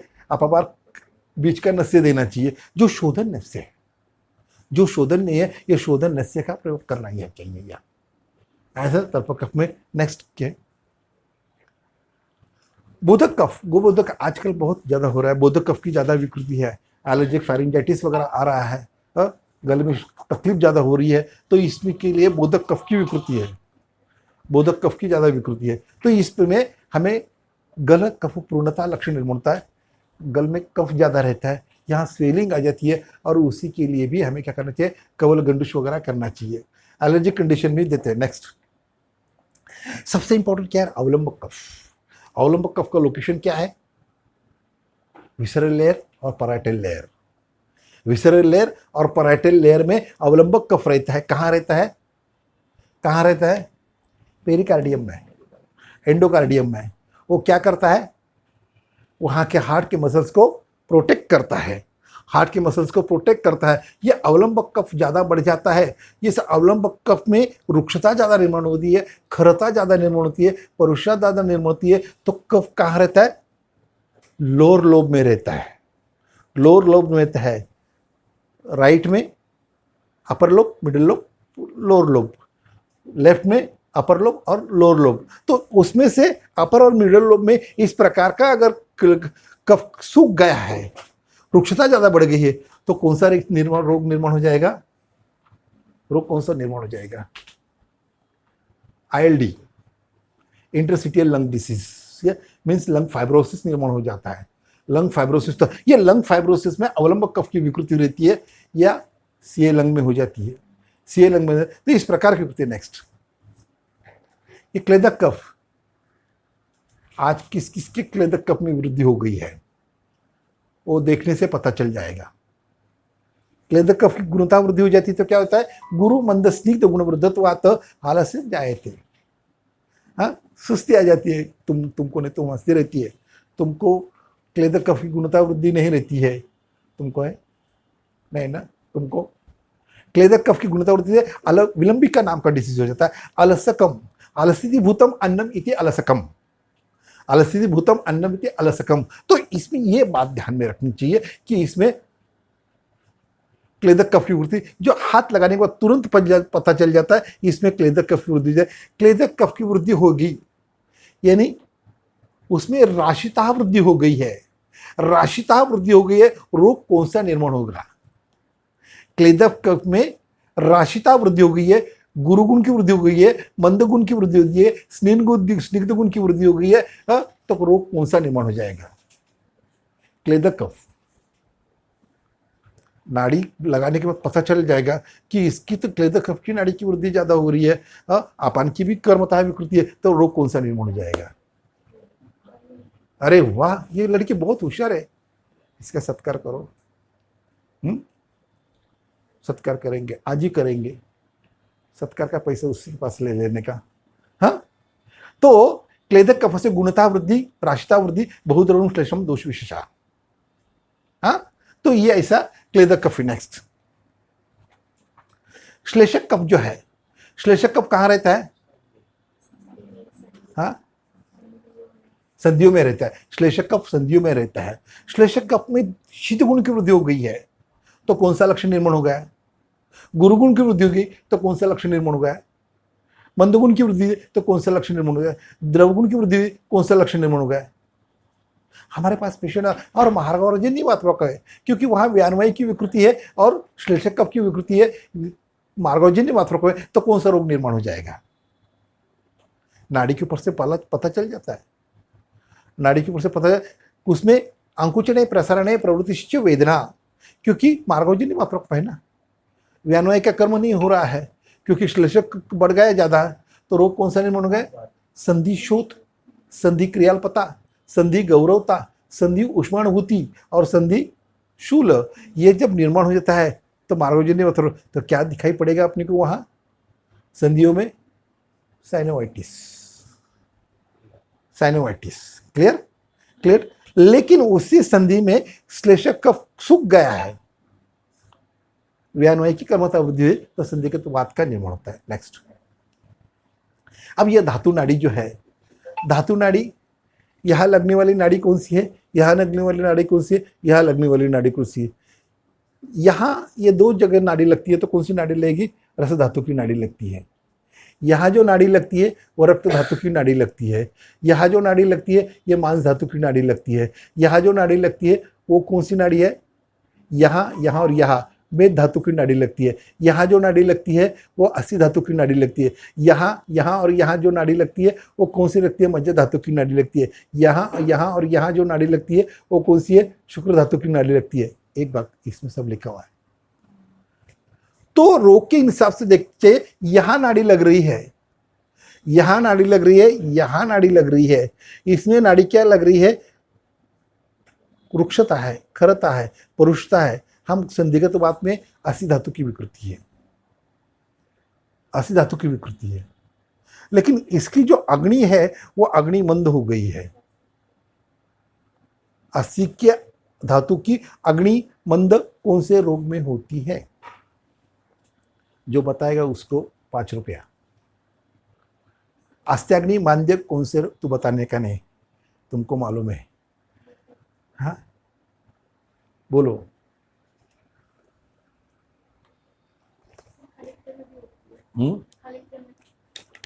खाली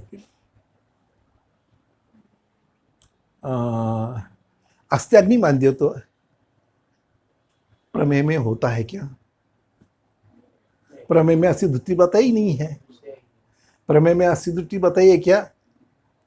नहीं बताई है, क्योंकि मैंने देखा है कि रस, रक्त, मांस, मेद, मज्जा, ओज, शुक्र, लसिका, अंबु अस्थि धातु की दृष्टि नहीं रहती है। इसका मतलब अस्थि दृष्टि नहीं रहती है, क्योंकि ये जो बहुद्र श्लेष्मा है वो अस्थि धातु को द्रवीभूत नहीं कर सकता है, उसका धातु में अबद्ध तो निर्माण नहीं करता। इसलिए चरक ने लिखा है कि वो दुष्ट नहीं होता है, लेकिन होता है ना। ये जो बहुद्र श्लेष्मा जो है वो अस्थि के अग्नि को मंद कर सकता है, अस्थि के अग्नि को मंद कर सकता है। अगर अस्थि के अग्नि को मंद करेगा तो क्या हो जाएगा? अस्थिमल का निर्माण हो जाएगा। अस्थिमल का निर्माण हो जाएगा तो क्या हो जाएगा? केश नखाती वृद्धि हो जाएगी। हाँ, तो इसलिए इस प्रकार से हमें स्टडी करना चाहिए कि ये जो है अस्थि धातु की है क्या। बेसिकली ये जो है रक्ताग्नि मांद्यत्व है, रक्ताग्नि मांद्यत्व है तो कौन सा व्याधि निर्माण होगा? मांसाग्नि मांद्यत्व है तो कौन सा व्याधि निर्माण होता है? यानी अग्नि विकृति के ऊपर हमें ध्यान रखना चाहिए।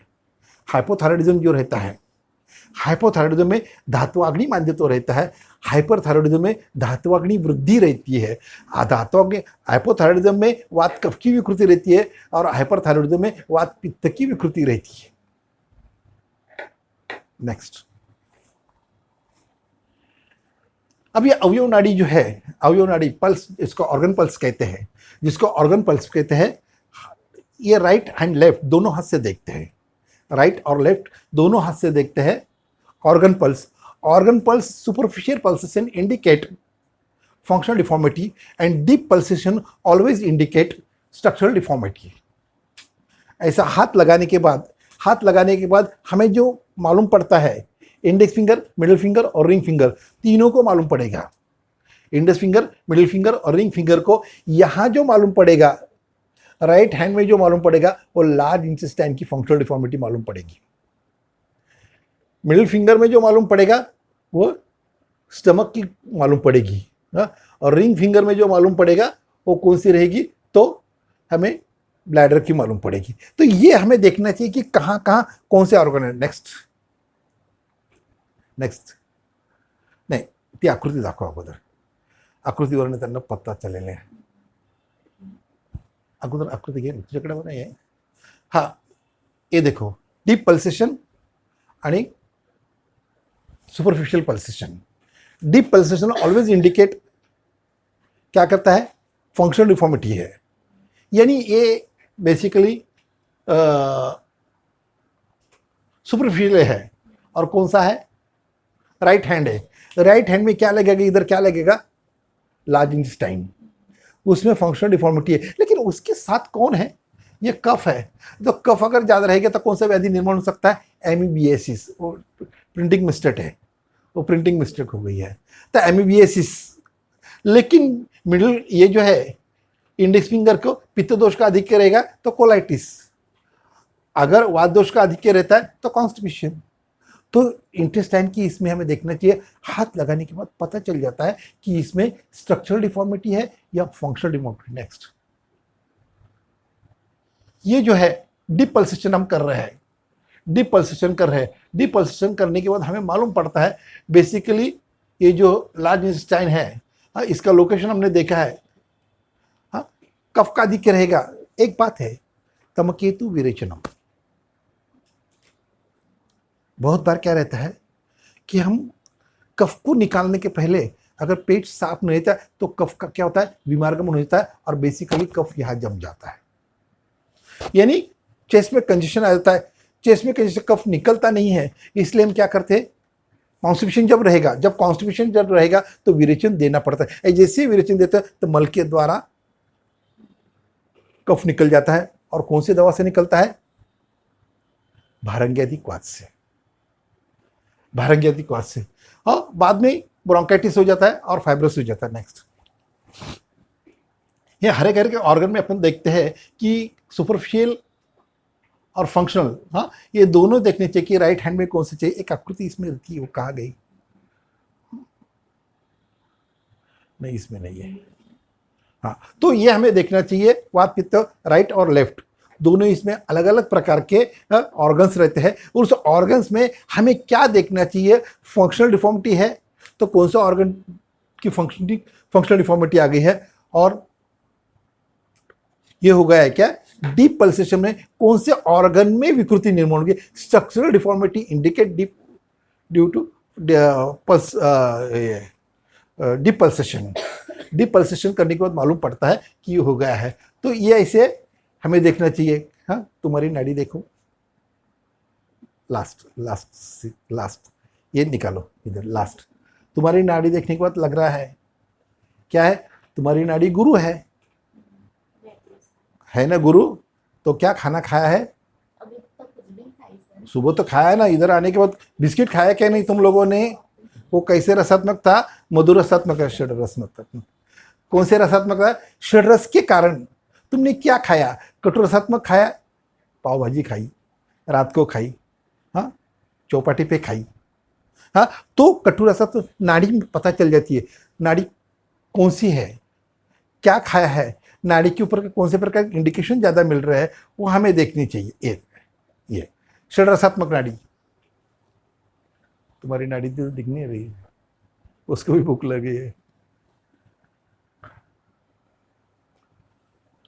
तो मधुरसात्मक नाड़ी जो रहती है गुरु है, मंद है, स्थिर है। हाँ, अम्ल रसात्मक नाड़ी है। ऐसे विभिन्न प्रकार षड रसात्मक नाड़ी से हमें पता चल जाता है कि इस प्रकार की नाड़ी है। ओके, यहाँ हम रुक जाते हैं, इसके बाद मैडम बात करेगी। हाँ, बोलो मैडम। तो तारिक सर को बहुत बहुत धन्यवाद। नहीं, बीच बीच में ये मुझे बोलने के लिए बोलेगी। आधा धन्यवाद अभी दे दो, आधा धन्यवाद बाद में दे दो। तो तारिक सर को थोड़ा अभी थोड़ा सा, हाँ हाँ, बोलो।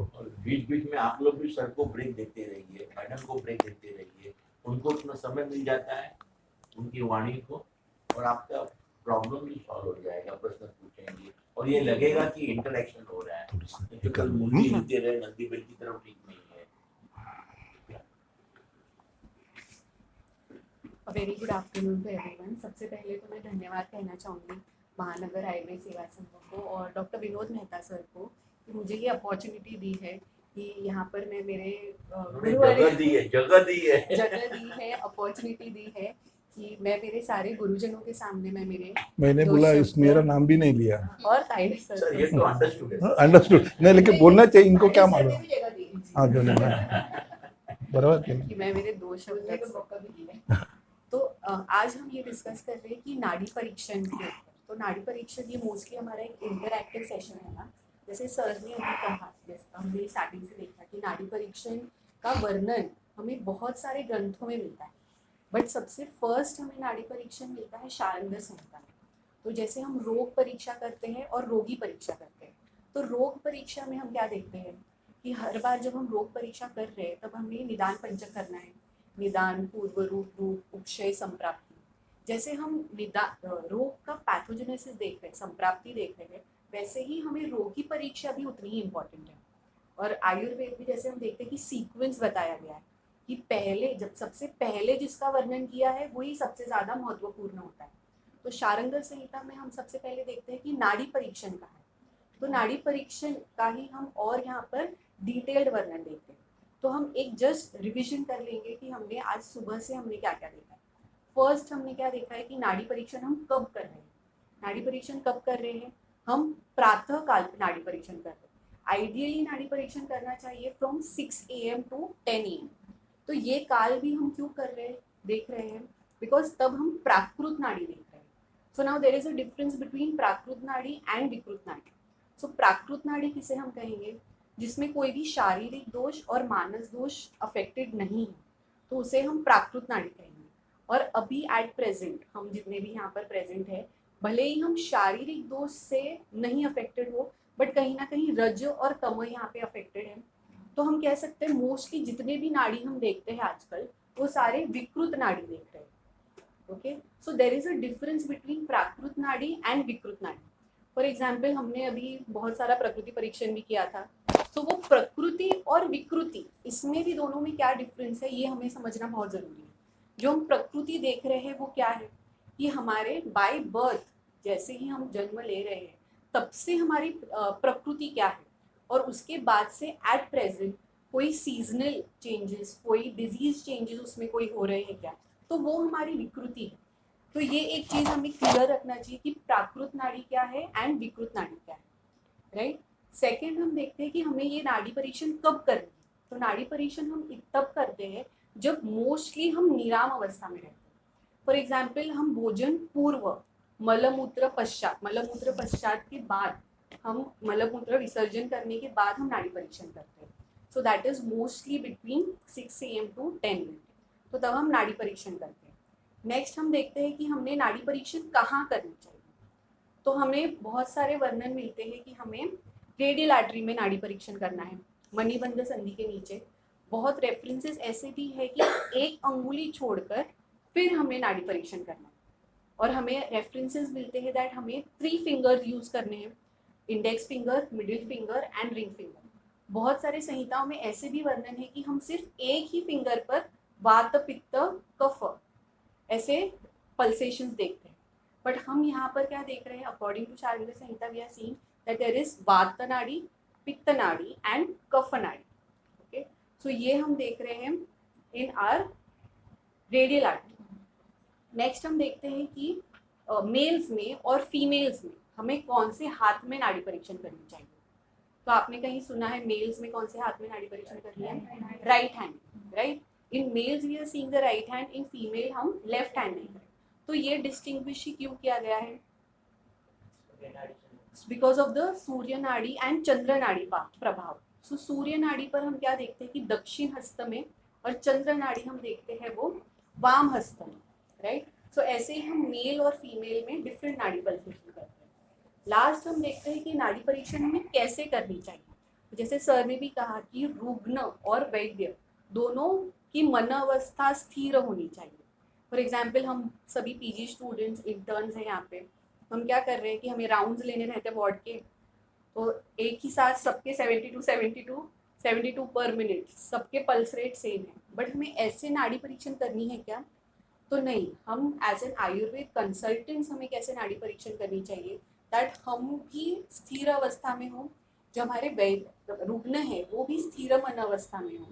और यहाँ पर एक बहुत मेन इम्पोर्टेंट सर का भी एक फैक्टर मैं बोलना चाहूँगी कि जो वैद्य है उनका सत्व गुण यहाँ पर बहुत जरूरी है।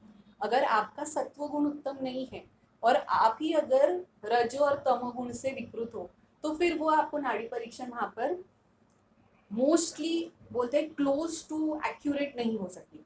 ओके, सो बेटर है कि आप भी वहाँ पर स्थिर मन अवस्था में हो, रोगी जो है वो भी स्थिर अवस्था में हो। ऐसे नहीं हो कि बहुत ज़्यादा हेस्ट है और यहाँ पर we have tables and chairs, all these kinds of arrangement. But हम देखते हैं कि आइडियली जो नाड़ी परीक्षण की जाती है वो हमें नीचे, जैसे हमें ग्राउंड बेस पर बैठ के जो रुग्ण है, जो वैद्य है, दोनों ने बैठकर नाड़ी परीक्षण करनी चाहिए। ओके, हम एक प्रैक्टिकल एग्जाम्पल भी इसका देखेंगे आगे। नेक्स्ट मैं सिंह सर का वही एक एग्जाम्पल सर ने जैसे पदार्थ विज्ञान के बारे में कहा। तो पदार्थ विज्ञान में हम बहुत बार देखते हैं कि आप्तोपदेश प्रमाण बताया है, प्रत्यक्ष प्रमाण बताया है, अनुमान प्रमाण बताया है। तो नाड़ी परीक्षण बहुत बार तक कि हम अनुमान प्रमाण के आधार पर देख रहे हैं। तो ये अनुमान भी कैसे है, it depends on person to person. तो आपका जितना एक्सपीरियंस होगा, आप जितने पेशेंट्स देखोगे, उस पर आपका नाड़ी इवैल्यूएशन जो आप इवैल्यूएट करोगे दैट विल डिफर। ओके, सो हम सबसे पहले क्या देखेंगे कि प्रत्येक रोग को हम स्टेप बाय स्टेप कैसे देखते हैं। फॉर एग्जाम्पल, सबसे फर्स्ट हमने क्या देखा कि दोषता नाड़ी। सो दोषता नाड़ी में हम क्या देखते हैं कि इंडेक्स फिंगर में वात नाड़ी, मिडिल फिंगर में पित्त नाड़ी और रिंग फिंगर में कफ नाड़ी। तो इंडेक्स फिंगर में वात नाड़ी हमें कैसी लगती है, सर्प गति के अनुसार। सर्प गति as in we see snake कैसे मूव करता है वैसे मूव करती है। सेकंड हम देखते हैं कि पित्त नाड़ी। पित्त नाड़ी जैसे हम मंडूक नाड़ी कहते हैं। अगर अभी एट प्रेजेंट अभी भोजन का काल हो गया है, आप खुद की ही पित्त नाड़ी देखोगे तो तब कैसे रहेगा कि वो मंडूक अवस्था, मंडूक गति के अनुसार आपको पता चलेगी।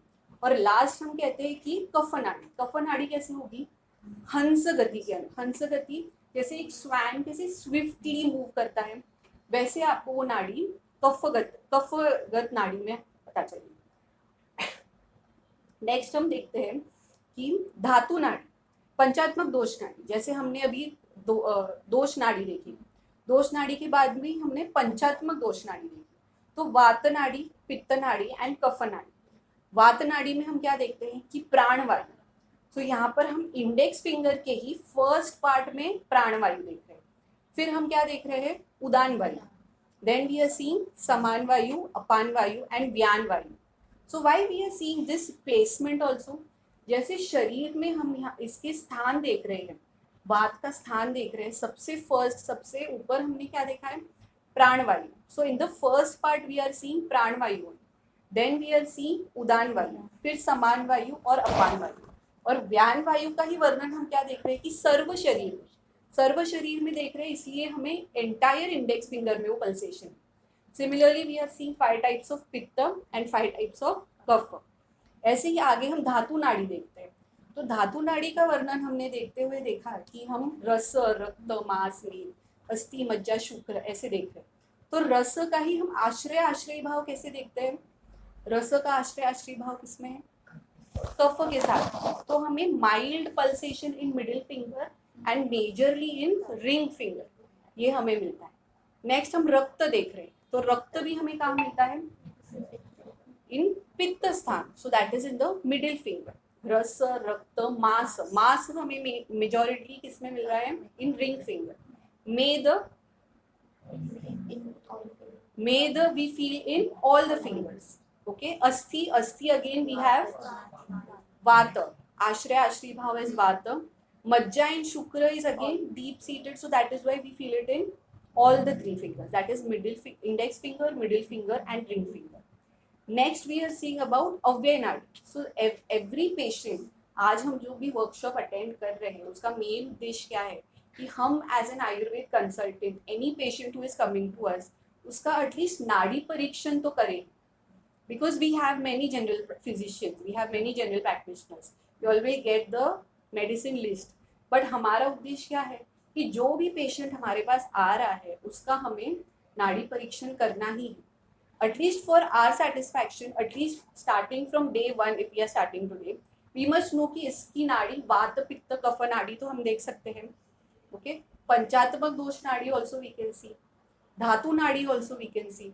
At least we'll have this confidence that we have examined this patient, not just on seeing the BP or seeing the systemic examination. Okay, फिर आगे नेक्स्ट हम देख रहे हैं कि हम डिजीज वाइज पर्टिकुलरली एक कोई डिजीज हम देखते हैं तो उसका ही हम नाड़ी परीक्षण स्टेप बाय स्टेप कैसे करें। फॉर एग्जाम्पल फर्स्ट हम स्टार्ट कर रहे हैं अभी संधिगत वात से।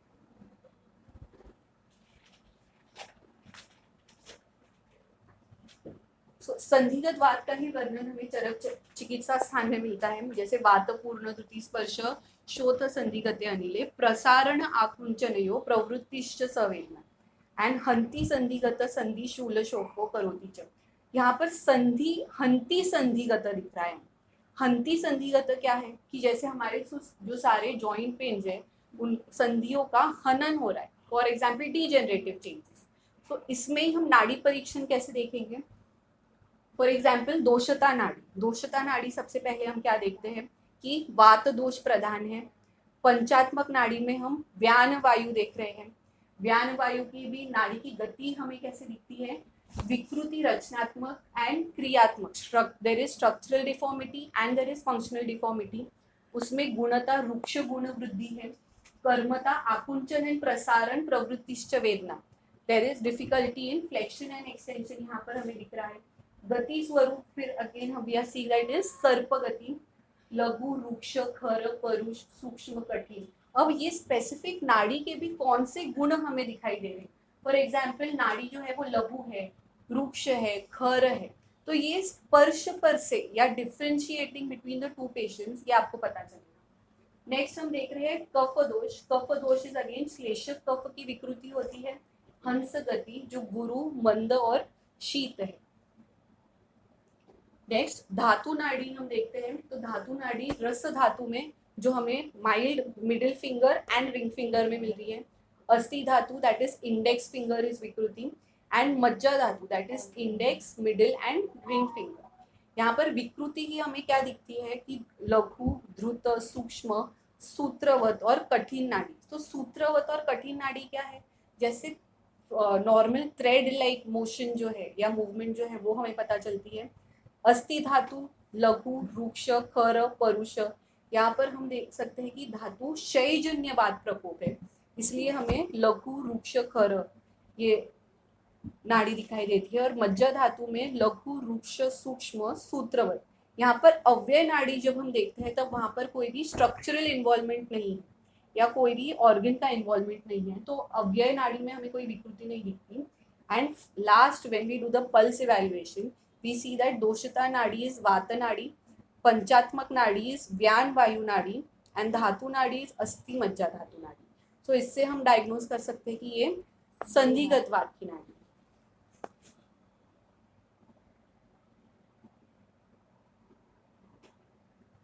सर संधिगत वात बताइए।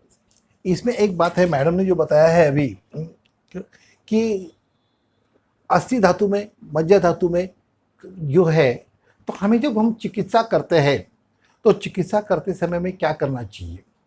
दो प्रकार की है कि रसता चिकित्सा, वीरता चिकित्सा, विपाकता चिकित्सा और गुणता चिकित्सा। इस प्रकार की धातुक्षजन्य बातों पर रहेगा, धातुक्षजन्य बातों पर रहेगा तो कौन से रसात्मक चिकित्सा करनी चाहिए, मधुर रसात्मक, गुरु स्निग्ध गुणात्मक करनी चाहिए। अगर मारारोजन्य बातों पर रहेगा यानी क्या, संधिशोथ संधिशूल संधि गौरवता संधिशोथ इस प्रकार के लक्षणों की अभिव्यक्ति रहती है, तब कटु रसात्मक, तिक्त रसात्मक, रुक्ष गुणात्मक, कटु विपाकात्मक इस प्रकार के औषधियों का प्रयोग करना चाहिए। अब इस प्रकार की इसमें हम सबसे इंपॉर्टेंट ड्रग ऑफ चॉइस क्या रहेगा। हमें योगरज गुगुल देना है, त्रिफला गुगुल देना है, बल्लत गुगुल देना है, महायोगरज गुगुल देना है, क्या देना क्या है। तो इसमें सबसे इंपॉर्टेंट है मार्गोजन्य प्रत्वक है, शीत गुणवृद्धत्वात, संधि गौरवता, संधि स्तब्धता, ये रहेगा तो हमें क्या करना चाहिए, सेहनद गुगुल देना चाहिए, क्योंकि सेहनद गुगुल मार्गोजन्य बातों के ऊपर काम करता है, महायोगरज गुगुल धातुक्षजन्य बातों के ऊपर काम करता है, आभादी गुगुल धातुक्षजन्य के ऊपर काम करता है, लाक्षादी गुगुल धातुक्षजन्य के ऊपर काम करता है। और सबसे इंपॉर्टेंट क्या है, ये अस्थि धातु की विकृति है। तास्य श्रेणी व्याधिनाम पंचकर्माणि बेशिजम बस्य क्षीर सर्पेशु तिक्त कुपिहितानि च। इसीलिए हमें यहाँ तिक्त क्षीर बस्ती का प्रयोग करना चाहिए। नेक्स्ट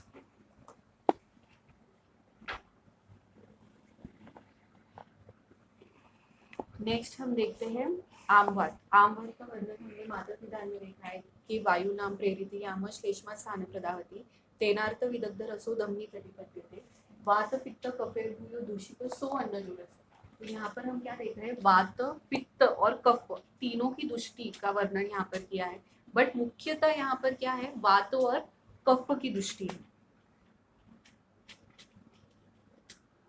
यहाँ पर जैसे हमने डिस्कस किया था कि आमवात में स्पेसिफिक बहुमूत्रता ये लक्षण माधव निदान में हमें दिखता है, बहुमूत्रता और रुद्ग्रह भी हमें ये क्रोनिक आमवात के केसेस में हमें लक्षण दिखाई देते हैं।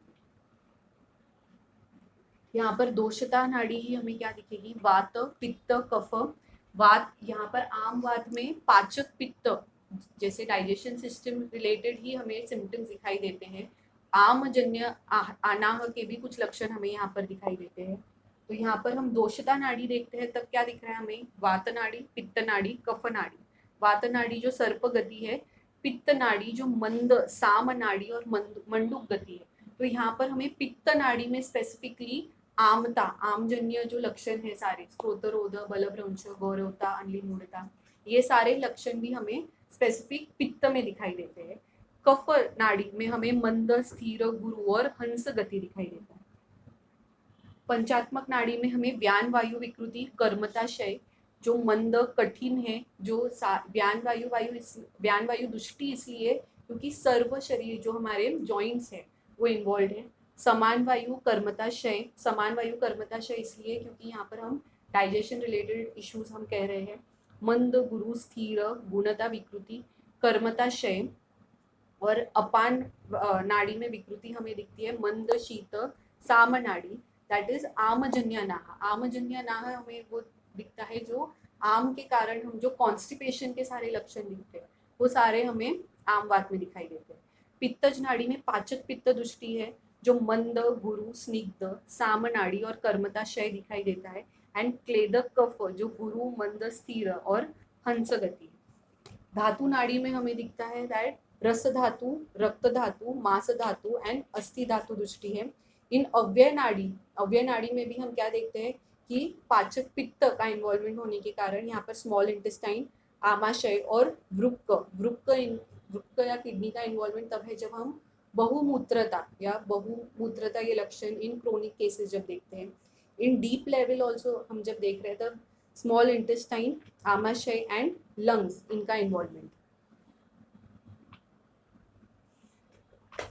हम जब लेफ्ट हैंड में सुपरफिशियल लेवल देख रहे हैं तभी लार्ज इंटेस्टाइन, आमाशय, बस्ती और डीप लेवल में large intestine and little finger में पेरिकार्डियम इन्वॉल्वमेंट भी हम तब देख रहे हैं जब हम रुद्ग्रह जैसे क्रोनिक सिम्टम्स दिखाई दे रहे हैं। पल्स इवैल्यूएशन में लास्टली हम देखते हैं कि दोषता नाड़ी में वात, कफ और पित्त विकृति है। वात नाड़ी जो लघु, रुक्ष, शीत है, पित्त नाड़ी मंद है और क्लेदक कफ जो गुरु, मंद, स्थिर और साम है। पंचात्मक नाड़ी में हम देख रहे हैं व्यान वायु दुष्टि है, समान वायु दुष्टि है, अपान वायु दुष्टि है, पाचक पित्त एंड क्लेदक कफ दुष्टि। धातु नाड़ी में हम देख रहे हैं कि रस धातु, रक्त धातु, मांस धातु। अव्यय नाड़ी में small intestine, large intestine and आमाशय। सो इससे हम डायग्नोज कर सकते हैं कि ये आमवात की स्पेसिफिक नाड़ी है। मैडम ने जो अभी जो कहा है कि अमवात के बारे में, हाँ, जो अमवात में मार्गोजन्य मात्रों पर रहता है, इसमें सबसे पहले कि व्याधि प्रतिनिधि का योग कौन सा रहता है कि सेहनद गुगल का प्रयोग करना चाहिए। हाँ, तो ये सेहनद गुगल का जो प्रयोग है वो कौन से अवस्था में करना चाहिए, उद्भव स्थान में करना चाहिए, अधिष्ठान में करना चाहिए, संचार स्थान में करना चाहिए, व्यक्ति स्थान में करना चाहिए, कौन से इसमें करना चाहिए। जैसे कि सेहनद गुगल के दो पार्ट रहते हैं, एक में गंधक रहता है और एक में एरंड रहता है। तो एरंड वाला जो गंधक सेहनद गुड़ है वो कौन से स्थान में देना चाहिए और गंधक वाला जो रहता है वो कौन से स्थान में देना चाहिए। जैसे कि आमाशय का उद्भव स्थान, अमवात का उद्भव स्थान क्या है, आमाशय है। वहाँ जो चिकित्सा करनी है वो दीपन चिकित्सा करनी है, क्योंकि शास्त्रकारों ने कहा है लंगड़म स्वेदनम कटु तिक्त दीपनानि च, कटु रस और तिक्त रस बताया गया है। अब दो रस क्यों बताने की जरूरत है, एक रस से अगर काम हो जाता है तो दो रस की क्यों जरूरत है, क्योंकि कटु रस जो है वो उद्भव स्थान में दिया जाता है। कटुरस जो है वो उद्भव स्थान में दिया जाता है क्योंकि कटुरस जाठरणी का वर्धन करने वाला है और तिक्तरस जो है वो धात्वाग्नि का वर्धन करने वाला होता है। धात्वाग्नि माध्यम में तिक्त रस का प्रयोग किया जाता है और जाठराग्नि माध्यम में कटु रस का प्रयोग किया है। इसलिए शास्त्रकारों ने क्या कहा है कि कटुतिक्त दीपनानी च। इसमें बेसिकली इस प्रकार का जो आमवात व्याधि जो रहता है और इसमें हमें उद्भव स्थान में यानी उद्भव स्थान में दीपन चिकित्सा करनी चाहिए। यानी चित्रकदी वटी देंगे तो भी चलेगा, गर्म पानी देंगे तो भी चलेगा। अधिष्ठान, अधिष्ठान कहाँ है?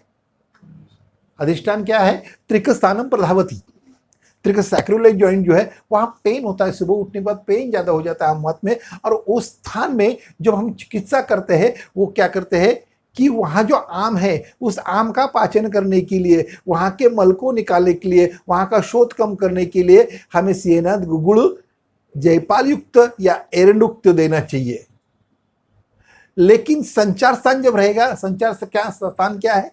तो स्वेदावृत संतापा सर्वांगरणम, तथा सर्वांग में क्या होता है? आम घूम रहता है और पूरे बदन में बुखार आता है, बदन में दर्द रहता है, पसीना निकलता है और उसमें हमें मृत्युंजय रस, त्रिभुवनी कीर्ति इसका प्रयोग करना चाहिए। और व्यक्ति स्थान जो रहता है, व्यक्ति स्थान अंगुलियां, अभी आप देख रहे थे अंगुलिया में संधि स्तब्धता, संधि क्रियालपता, संधि उष्मानुभूति, इस प्रकार के लक्षणों की अभिव्यक्ति होती है और उसमें सिंहनाद गुगुड़ देना चाहिए क्योंकि ये व्याधि प्रतिनिक योग है। इसलिए संधिनाथ गुगुड़ का जो दीपन करता है, पाचन करता है, शोधन करता है, शोथग्न है, शूलग्न है, हाँ इस प्रकार एंटी इन्फ्लेमेटरी एनाल्जेसिक है, तो उसका सिंहनाद गुगुड़ का प्रयोग इस अवस्था में करना चाहिए। इसमें बेसिकली बस्ती का तो अगर प्रयोग करेंगे तो हमें वैतरण बस्ती का प्रयोग करना चाहिए। वैतरण बस्ती क्यों देना चाहिए?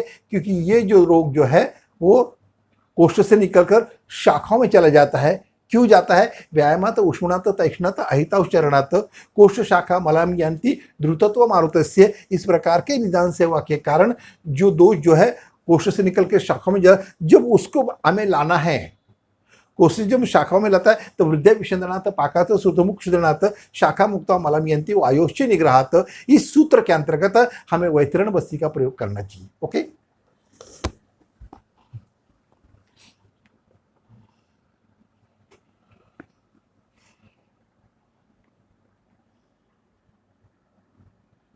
नेक्स्ट हम देख रहे हैं श्वास। श्वास में भी हम देख रहे हैं कि 3 स्रोतों का वर्णन है, प्राण, उदक और अन्न। अन्न व स्रोतस की दृष्टि है। श्वास में मुख्यतः दोषता नाड़ी जो हम देख रहे हैं वो वातज नाड़ी है जिसकी गति सर्प, रुक्ष और अनियमित है। पित्तज नाड़ी की गति मंडूक गति, द्रुत, उष्ण, मृदु।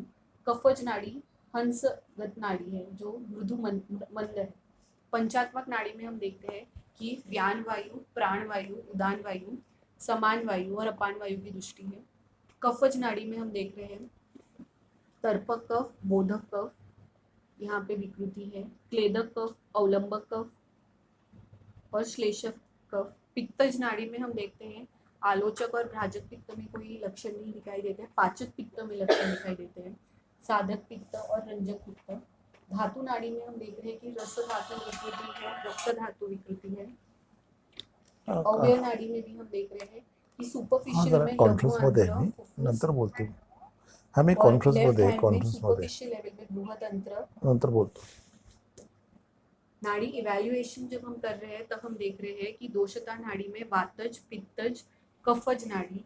पंचात्मक नाड़ी में प्राण, उदान, अपान, समान और व्यान वायु दृष्टि। और कफज नाड़ी में तर्पक, बोधक, अवलंबक, क्लेदक। पित्तज नाड़ी में हम पाचक और रंजक नाड़ी विकृति देख रहे हैं। और धातु नाड़ी में हम देख रहे हैं रस नाड़ी, रक्त नाड़ी। और अव्यय नाड़ी में हम देखते हैं कि फुफ्फुस इन्वॉल्व है। और पल्स डायग्नोसिस हम कर सकते हैं कि श्वास नाड़ी है। बेसिकली श्वास में एक बात, चिकित्सा जब हम करते हैं तो 2 प्रकार के अवसर रहते हैं। एक तो कफ सूख जाता है और सूखे हुए कफ को वे पतला करना है। और कफ को पतला करने के लिए हमें क्या करना चाहिए? श्वास व्याधि में व्यत्यास चिकित्सा करनी चाहिए। उष्ण चैवाभी निंदनम वातकृत्वा कफहरम काकवात कफकृत्वा वातहरम कार्य नैकांतिकम ताभ्याम श्रेय अनिलापहम। ये जो सूत्र है, इस सूत्र का यानी व्यत्यास चिकित्सा, एक बार उष्ण चिकित्सा करो, एक बार चिकित्सा करो, एक बार शीत उष्णोपचारात, दिस मीन्स क्या रहता है? वो शीत एक बार दशमूल क्वाद दे दो, एक दो वनस्पति क्वाद दे दो, एक दो भारंगदी क्वाद दे दो। यानी कि वो जो कफ पतला हो के वो बाहर निकलता है, बाहर निकलना है, वो उस कफ को बाहर निकलना है। एक बार वायु की शांति करो, एक बार कफ की शांति करो, एक बार वायु की शांति करो, एक बार कफ की शांति करो। तो इस प्रकार की जो चिकित्सा है, ये व्यत्यस्त चिकित्सा हमें श्वास रोग में करनी चाहिए। और इसमें एक बात है कि ये जो श्वास है, जिसमें से 3 श्वास की चिकित्सा हम करते नहीं, सिर्फ तमक श्वास की चिकित्सा करते हैं और प्रथमक श्वास की चिकित्सा करते हैं। प्रथमक श्वास और संतमक श्वास, इसमें आजकल जो दिखाई दे रहा है वो एलर्जिक अस्थमा। और एलर्जिक अस्थमा में सबसे इंपॉर्टेंट हमें क्या करना चाहिए, तो व्याधि प्रतिकार शक्ति बढ़ाना चाहिए। और व्याधि प्रतिकार शक्ति बढ़ाने के लिए हमें श्यामा तुलसी, पंच तुलसी का प्रयोग करना अत्यंत आवश्यक होता है।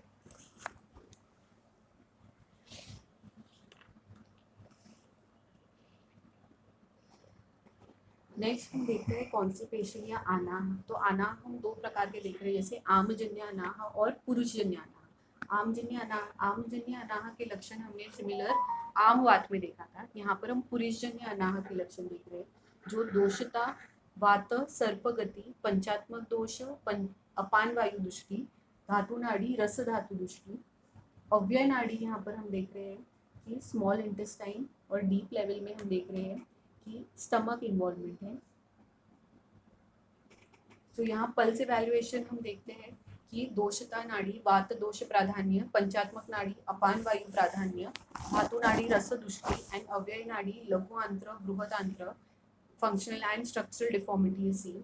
तो पल्स डायग्नोसिस से हम देख सकते हैं कि यहाँ पर पुरुषजन्य अनाह, यहाँ पर हम दोषता विकृति देखते हैं कि सिर्फ वात दोष विकृति है। और आमजन्य अनाह में हमने देखा था कि वात और कफजन्य, कफ प्राधान्य, वो लक्षण हमें दिखाई देते। बेसिकली कॉन्स्टिपेशन जब रहेगा तो हमारे पास 2 चीजें आ जाती है। पेशेंट आकर से वो बोलता है मोशन कैसे हो गई, इस प्रकार का फीलिंग्स रहता है, हो गई है लेकिन साफ नहीं हो गई है। यानी कैसे हो गई है, स्निग्ध है, स्त्यान है, चिकट है, गुरुता है और थोड़ी हो रही है, पेट साफ नहीं हो रहा है, पेट भारी लग रहा है, गैस भर रहा है। इस प्रकार का फीलिंग जो है वो आमजन्य आना है। और दूसरा फीलिंग क्या रहता है, मोशन कैसी आती है, कड़क आती है, जोर लगाने के बाद आंखों से पानी आता है, दर्द होता है, जलन होती है और कभी कभी ब्लीडिंग भी होता है। वो पुरुषजन्य आना, जिसमें शुष्क, शाव, कठिन मलप्रवृत्ति होती है, वो पुरुषजन्य आना है। जिसमें स्निग्ध, स्त्यान, गुरु ऐसी मलप्रवृत्ति, वो आमजन्य आना है। और दोनों में अलग अलग ट्रीटमेंट है। एक में पंचसकार देते हैं तो एक दूसरी जगह एरंड भ्रुष्ट हरितकी देते हैं। तो एरंड भ्रुष्ट हरितकी आमजन्य आना में देना चाहिए और पंचसकार चूर्ण जो है वो पुरुषजन्य आना में देना चाहिए। नेक्स्ट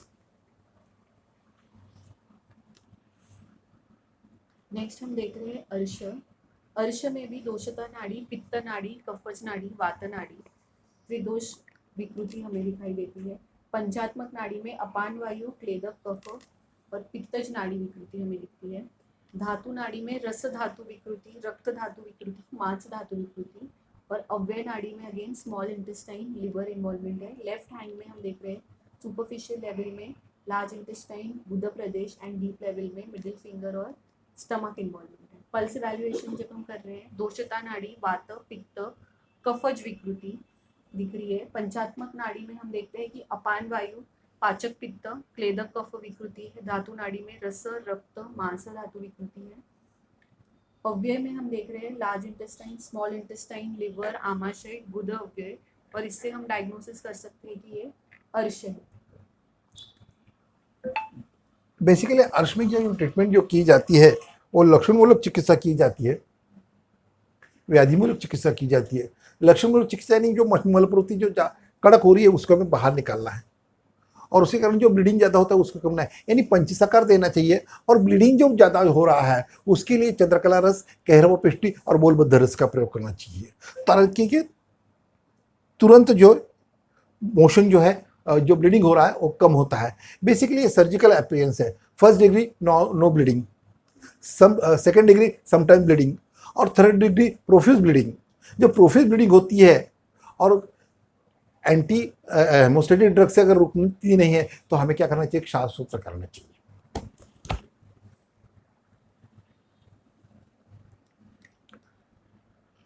नेक्स्ट हम देख रहे हैं ग्रुज्जसी। ग्रुज्जसी में भी हम देखते हैं कि वात और वात कफज ऐसे टाइप्स है। सबसे पहले हम वात कफज देख रहे हैं। जो प्रधान दोष है यहाँ पर वात कफ।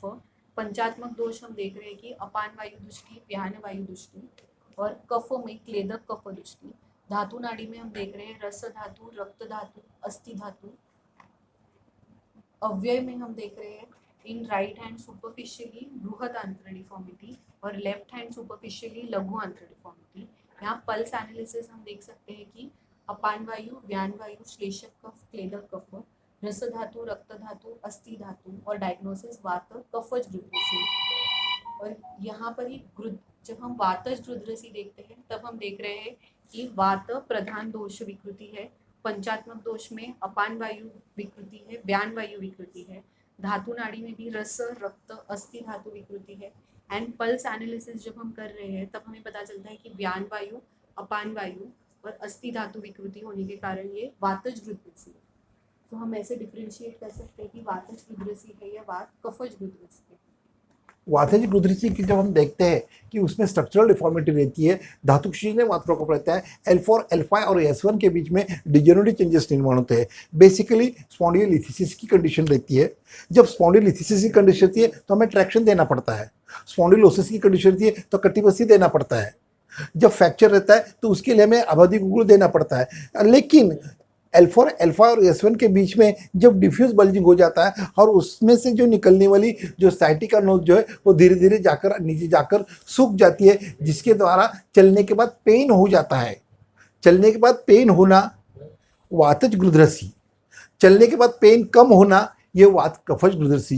तो वातज ग्रुद्रसी में बेसिकली हमें जो बस्ती देनी चाहिए वो तिक्तक्षीर बस्ती का प्रयोग करना चाहिए या अर्धमात्रिक बस्ती का प्रयोग करना चाहिए। अश्वगंधा तेल की मात्रा बस्ती दे सकती है, माशादी तेल की मात्रा बस्ती दे सकती है। लेकिन वात कफज ग्रुद्रसी का जो पेशेंट जो रहता है उसके लिए हमें जो बस्ती देनी चाहिए वहाँ एरण मूलादि बस्ती का प्रयोग करना चाहिए, जो मार्गरोध कम करने वाली है। जो शोध आ गया है उसमें L4, L5 और S1 के बीच में किसी भी प्रकार की स्ट्रक्चरल डिफॉर्मिटी नहीं रहती है, लेकिन साइटिका नॉस से शुरू होकर पेन शुरू हो जाता है। पीडनेने लभते सुखम, पीडनेने लभते सुखम मार्गरोधजन्य वातप्रकोप, पीडनेने लभते असुखम धातुक्षजन्य वातप्रकोप। यानी उसमें एक दबाने के बाद अगर पेन होता है तो वहाँ सूजन है, और उसी के लिए हमें बैंगन खाना चाहिए। खाते बैंगन नहीं खाते, खाना चाहिए, तुमको खाना चाहिए, क्योंकि तुम्हें वात कफज ग्रुद्रसी है। और वात कफज ग्रुद्रसी में बैंगन जो है भरते का बैंगन लाना चाहिए, भरते का बैंगन लाना चाहिए, वो भुनना चाहिए। भुनने के बाद उसकी छिलटे निकालना चाहिए और उसके अंदर अपना एरंडी का तेल डालना चाहिए, काली मिर्च की पाउडर डालना चाहिए और थोड़ा सा सेंधा नमक डालना चाहिए और बाजरे की रोटी के साथ खाना चाहिए। वो खाने से वो पेशेंट में जो साइटिका नोज में जो सूजन आ गई है वो सूजन करती थी, क्योंकि ये जो बैंगन का भरता जो है वो कैसे करेगा, दीपन करेगा, पाचन करेगा, शुलग्न है, शोथग्न है और वात कफज ग्रुद्रसी में रिजल्ट ज़्यादा मिलता है। इसलिए बैंगन का भरता खाना चाहिए, तुम्हें खाना चाहिए। Okay, thank you. इसके बाद हम प्रैक्टिकल दिखा देंगे उधर। चलो जल्दी, तब तक के आप चाय ले लो। हाँ, ये पेपर साफ रखो।